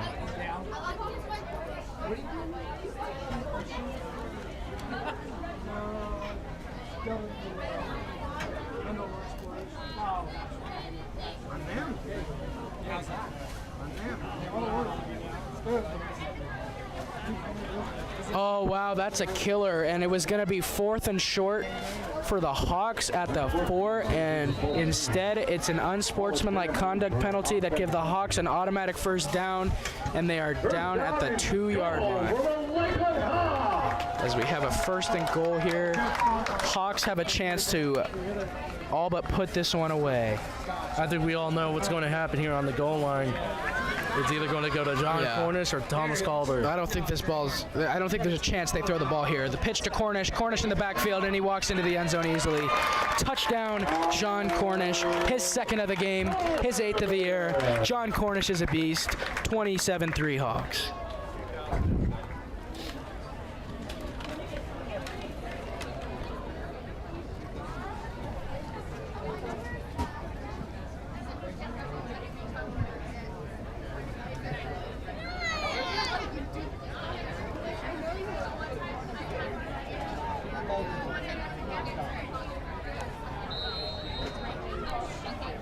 Forsman on the point after attempt.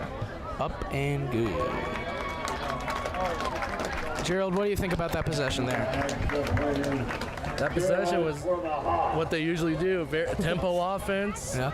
The 4th and 3. That was a very, very lucky drive. Oh, and the pass interference call. Yeah. That was a Lakeland through and through on that one. They're just sticking to their roots, and they actually do a very good job of that, is sticking to what they know and not straying away from it. You know, seeing a lot of different looks at the high school level, I feel like a lot of teams will kind of switch up and they'll stray away from what they're used to. But Lakeland, we stick to our roots, and this team, they don't stray away from that ground and pound offense. Well, speaking of teams, man, I think in the Inland Northwest, people are really like Coeur d'Alene High School, Post Falls, and Sandpoint, they're really thinking they're a target this year on how they started off the year. So when they go against them, man, those are going to be some tough games that are going to really spit out what they do the rest of the season here. Yeah, and I mean, typically for the Lakeland Hawks playing against those 5A opponents, you know, we're somewhat outmatched because they have a larger pool of players to pick from, and we a lot of times we'll just run out of energy towards the end of the game. But last week against Lake City was not the case whatsoever. We saw the guys, you know, really just sticking to what they know and playing every single down with full effort, and this Hawks team is something special, and I think we're seeing that so far this season. On the verge to a 3-0 record. It's a new era here in Rathdrum, Idaho. It's Schroeder time.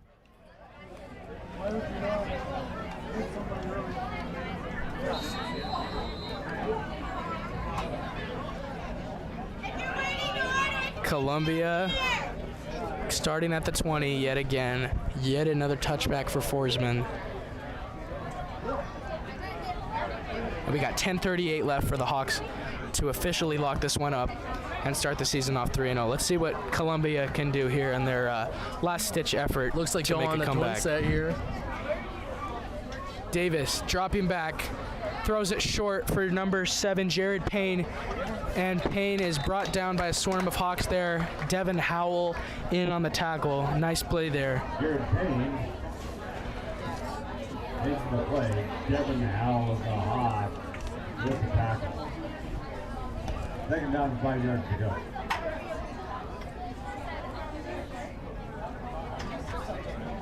We got a 2nd down and 5 here. See what Columbia tries to draw up, and with Davis running to the sideline, trying to get a play here. That clock's just running, and Columbia's chances of a comeback are just getting smaller. But you know, the scoreboard does read 28-3, and I've known a team or two to come back from that lead. So the Hawks have to hold their ground here. You know, don't want any Tom Brady Super Bowl incidents.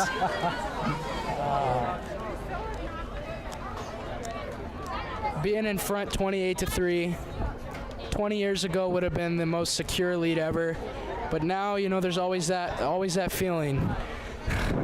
There's always that feeling that the other team could pull off some miracle work, some Tom Brady magic. But the Hawks are very well in control in this one. 9:49 left on the clock. Hey, I'm feeling we have the Tom Brady and Bill Belichick here at Lakeland High School, Mike Schroeder and Kason Lutz. Yeah, Kason Lutzenheiser is playing a great game today, and one of the plays I was most impressed by was that play where he runs into the end zone for a touchdown. But it looks like Hayden Benson's warming up his arm right now. He might be going into the game. Do we see a? Oh yeah, because Hawks are pretty well forward and front right now, so we probably will see Benson come into the game. It's going to be his first varsity appearance. That'll be interesting to see. Jared Payne makes the catch, and that is the first big chunk play for the Wildcats, getting the ball past midfield. 1st down. Nice play there from Columbia, and Jared Payne getting the chunk play that could get their offense going. But it looks like Hutton Hegbloom's on the game right now. Landon Burmeister has entered the game at right in. Interested to see all these sophomores and how they're going to play on the field right now against this Columbia starting O. Davis, play action, throws it over the middle, intercepted. That's Caden Smith. Caden Smith up the sideline. He's returning it. Caden Smith going all the way. Oh no! And there was a flag. Holding call. Oh man! Caden Smith intercepts snaps the football and almost goes the distance, returning it 60 yards. Oh my goodness, what a play from the junior Smith. And then I was about to say about the sophomores being on varsity, man, we didn't get the chance last year. I mean, coming in, our class of 2024, the last 2 classes we've had have been pretty stacked, so we never got to see the varsity action until junior year. Yeah, but we got those sophomores in there getting their looks. Got guys that may not always be in the game right now getting looks. As we saw there, Caden Smith, backup quarterback, gets the pick. Oh, and they call it a touchdown. Pick 6 for Caden Smith. Wow. And the Hawks take the lead off of the Caden Smith pick 6. Wow. Man, after that, Caden Smith's smile has got to be bigger than ever, baby. Man, yeah. We call him Smiley here at Lakeland High School because you never see him without a smile on his face. And I'm sure he's got a pretty big grin right now after running that one back 50 yards.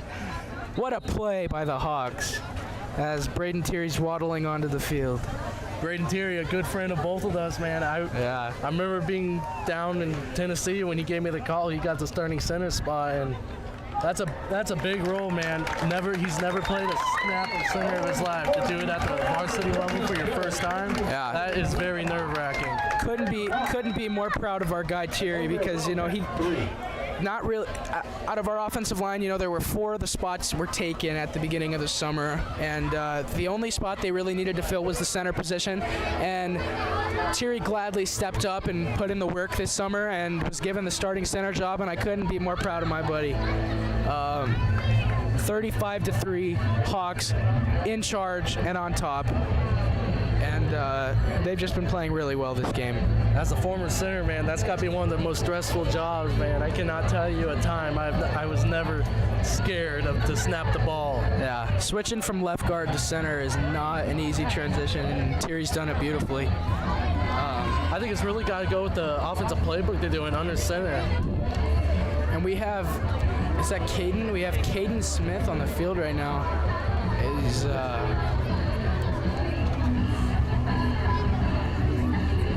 So we have a lot of guys on the field that are not typically on the field. Oh, okay.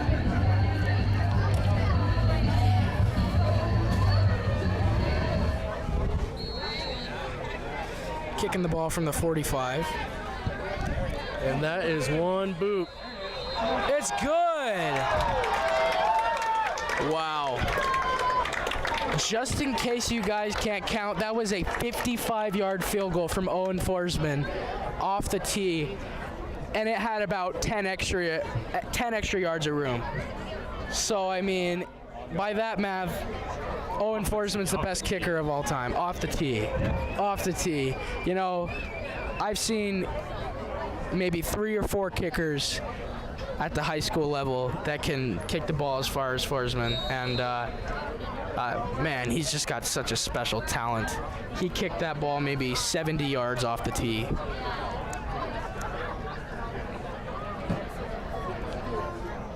It looks like Ron Riley is getting the game. Single cover. Davis hands it off for Ho, and a nice stiff arm for Ho. Shoves Ezra Benson to the ground and picks up 4 yards. John Cornish grabbing at his quad. That's not good. But he is a tough guy. We know that John's not going to come out of this game unless he snaps his leg or something, because senior year for our superstar running back, he's going to be playing both sides of the ball every play until he's unconscious pretty much, because we need him in the game. 35-3 Lakeland. What a beautiful score. What a beautiful game. And they're on their way to a 3-0 record. Davis, play action, airs one out deep. Zach Kinkler in coverage and dropped by Payne. That would have been a great catch on the sideline, but solid coverage there from Kinkler. 35-3 Hawks.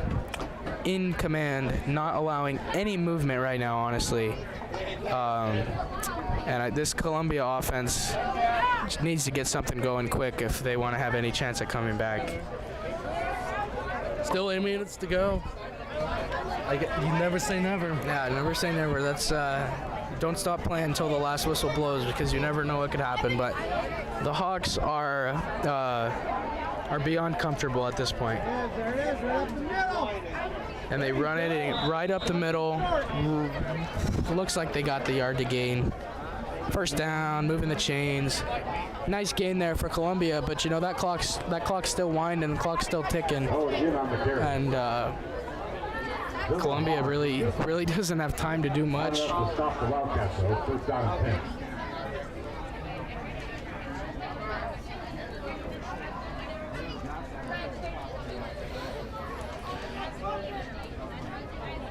So, assuming we do win this game, kind of looking forward to conference play and some of the more important games on the schedule for the Hawks. What are some of the games that you look at that you think we would have a chance to win that maybe we wouldn't have had in the last few years? Nice tackle there from the sophomore Burmeister. I'm going to say I think this is going to sound crazy. I think we got a shot against Coeur d'Alene High School. Wow. I mean, they're starting off the season 0-2. Yeah.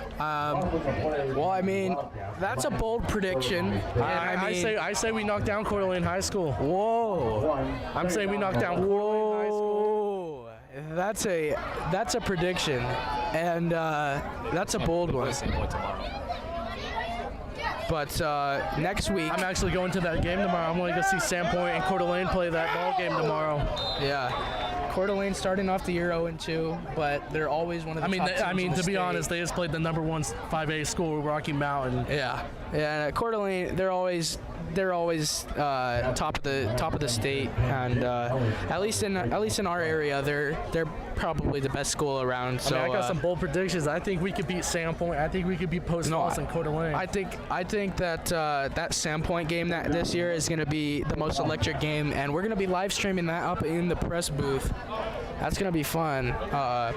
Sandpoint Bulldogs, they're a gritty school. They've beaten us the last few years, and I think it's time we take it back. I think we got the paddle. I don't think they're ever gonna get the paddle away from us, but I think this is the year we beat them in football. I mean, I think it's about time, man. We have had a rough couple years against them. Man. Last year, right before playoffs, we went down there and lost by at least 30 points. Yeah. I think. They're a tough team. I mean, if we were to beat Coeur d'Alene High School, I think that an ESPN spot would be opening up for you pretty soon, because that's a bold prediction, and Coeur d'Alene's always at the top, and it's going to be an extremely tough game. But if there was a Lakeland team that could knock off a Coeur d'Alene team, I think that this is the year, as we block a punt, and jumping on it is And Devin better Howell. Howell jumps on the ball, and the Hawks are just giving it to him now. What's really set us up for these 3 games we played is how we start off the game with our tempo, scoring first and showing them no mercy. Yeah, and I think that kind of went into the decision of electing to receive in the first half, and we saw that didn't really work out for them. But I think it's just a mentality of our offense is going to outscore your offense, and our defense is going to slow you guys down. And our running game is going to tire you out, and they've done exactly that. They've stuck to the game plan. We talked to the coaches, both coaching staffs before the game, and they were both pretty focused on stopping the run and getting a running game on offense. And we've seen Lakeland execute that game plan a lot better than Columbia has, and that's pretty much where we're sitting, and why the Hawks are 32 points ahead right now with 6:31 left in the fourth. You said that, man. That is like the Schroeder mentality right there. Yeah, that's Mike Schroeder through and through right there. The boys out on the field right now, playing some good defense, and gonna hopefully get a 4th down hold here. 4th and 3 for the Wildcats. See what they can draw up, because the Hawks on 3rd and 4th down in this game have been stellar.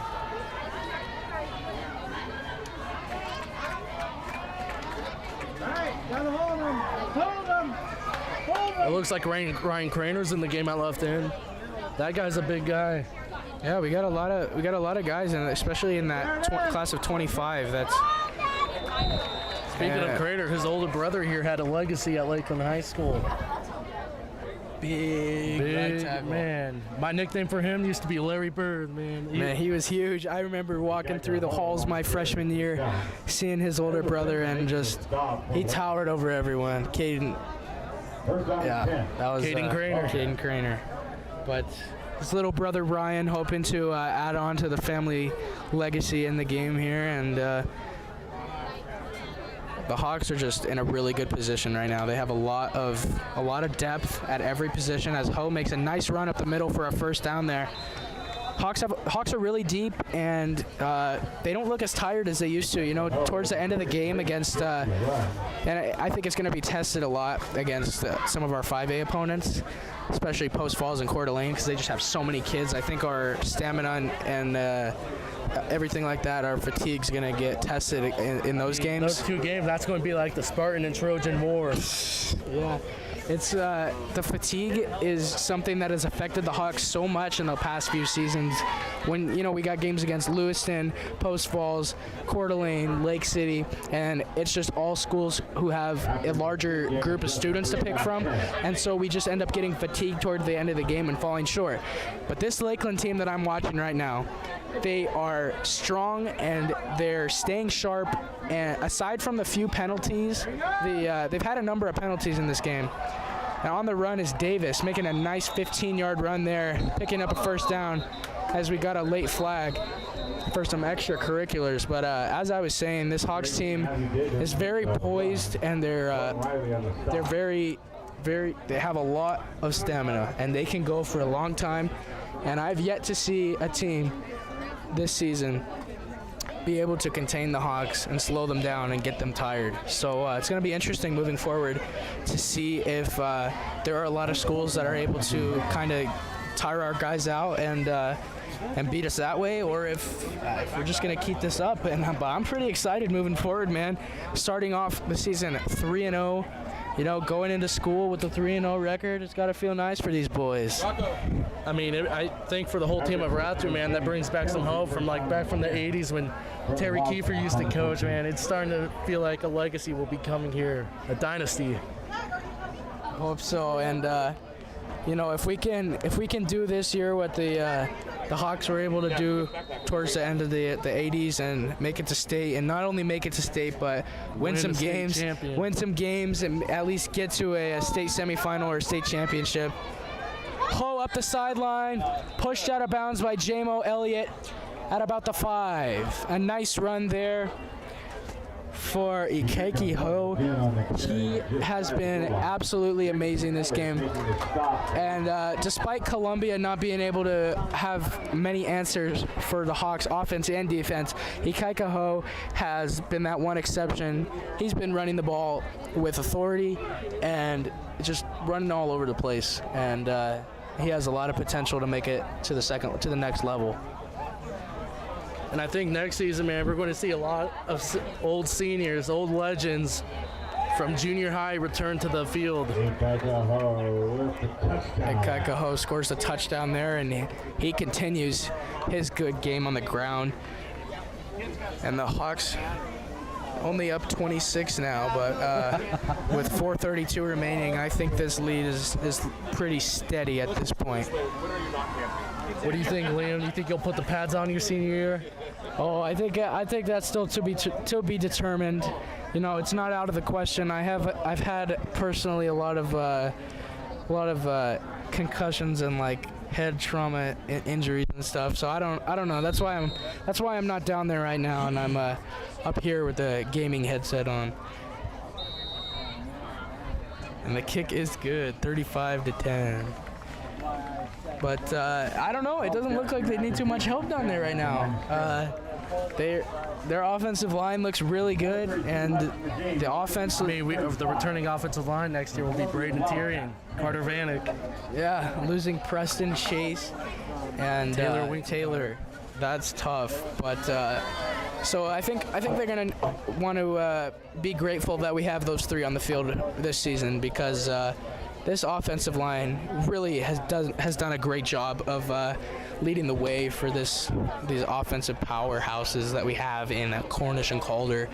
And having 2 star running backs is no good if you don't have guys that can pave the way for him. Well, Carter Vanek, man, he's starting to remind me of an old buddy of mine, Sam Fuzier. Got the same physique, man, and he got the job done. Carter's going to be a great lineman in this on this Lakeland team for years to come, man.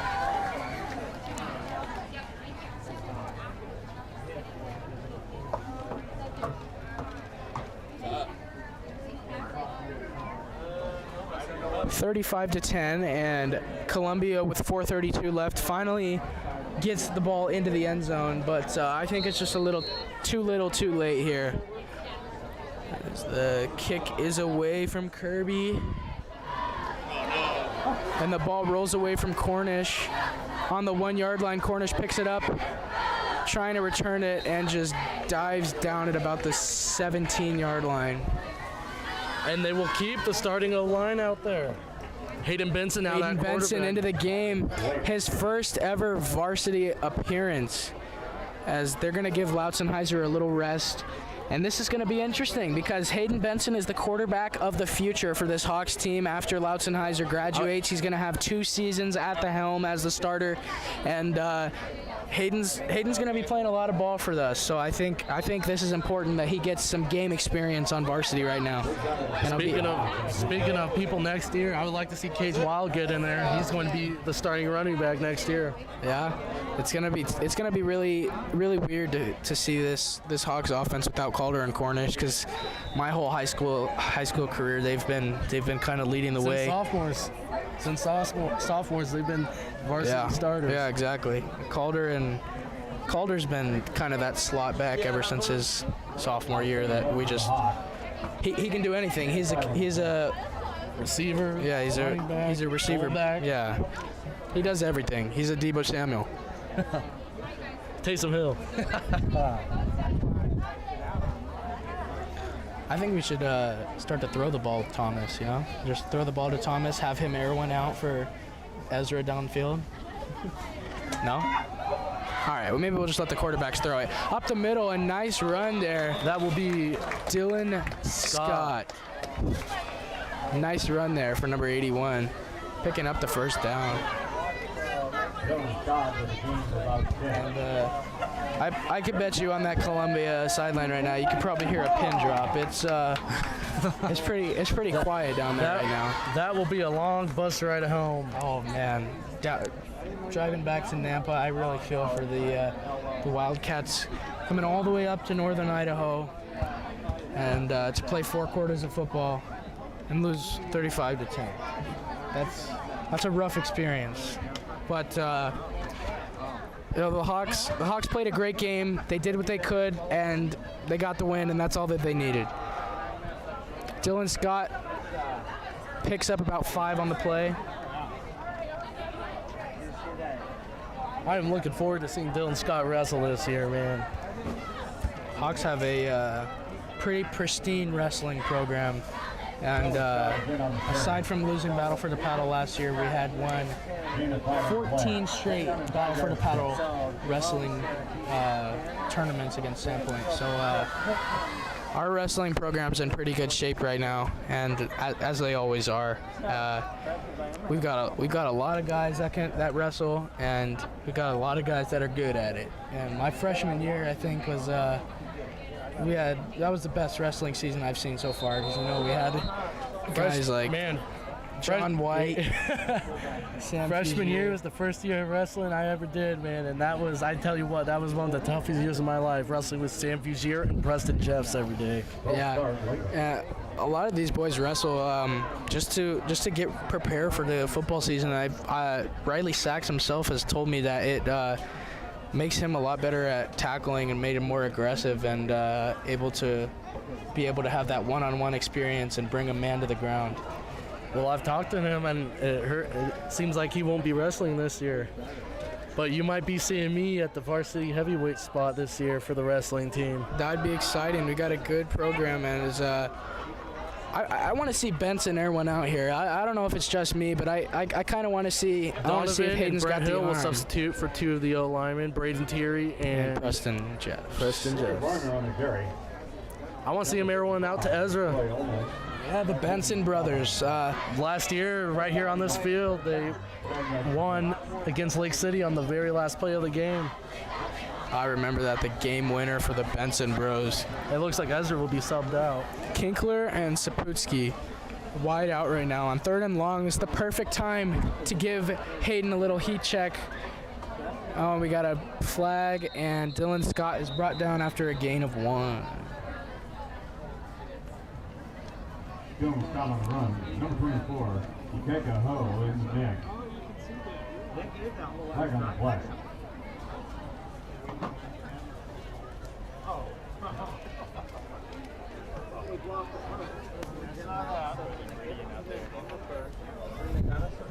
Gave them another first.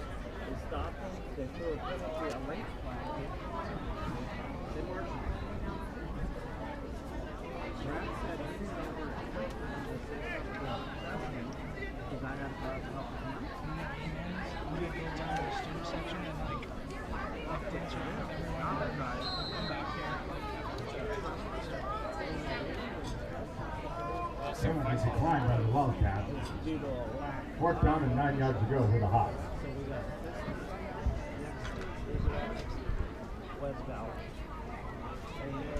And going into next week, Hawks playing West Valley. It's going to be a good game.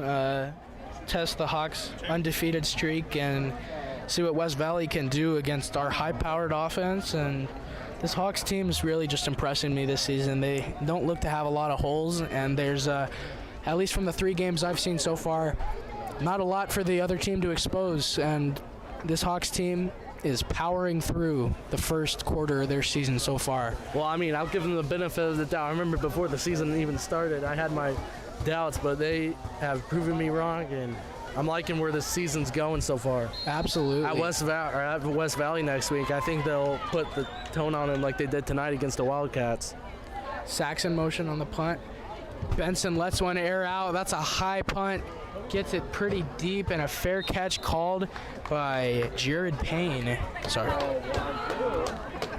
1:21 left here to go in the game. Hawks up 25, and the final drive for Columbia. Gonna try to drive the ball downfield, see what they can do, make a last-ditch effort to score. But this game is over, and the Lakeland Hawks are in command of their season so far, and I'm thoroughly impressed by how they've performed. It's time to turn out the lights. I'm staying up here.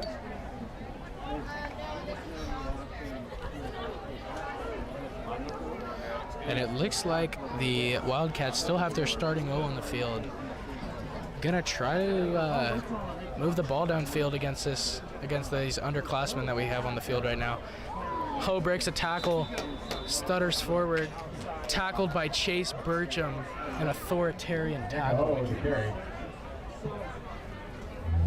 Gain of about 4. Chase Burton of the Hawks making the stop on the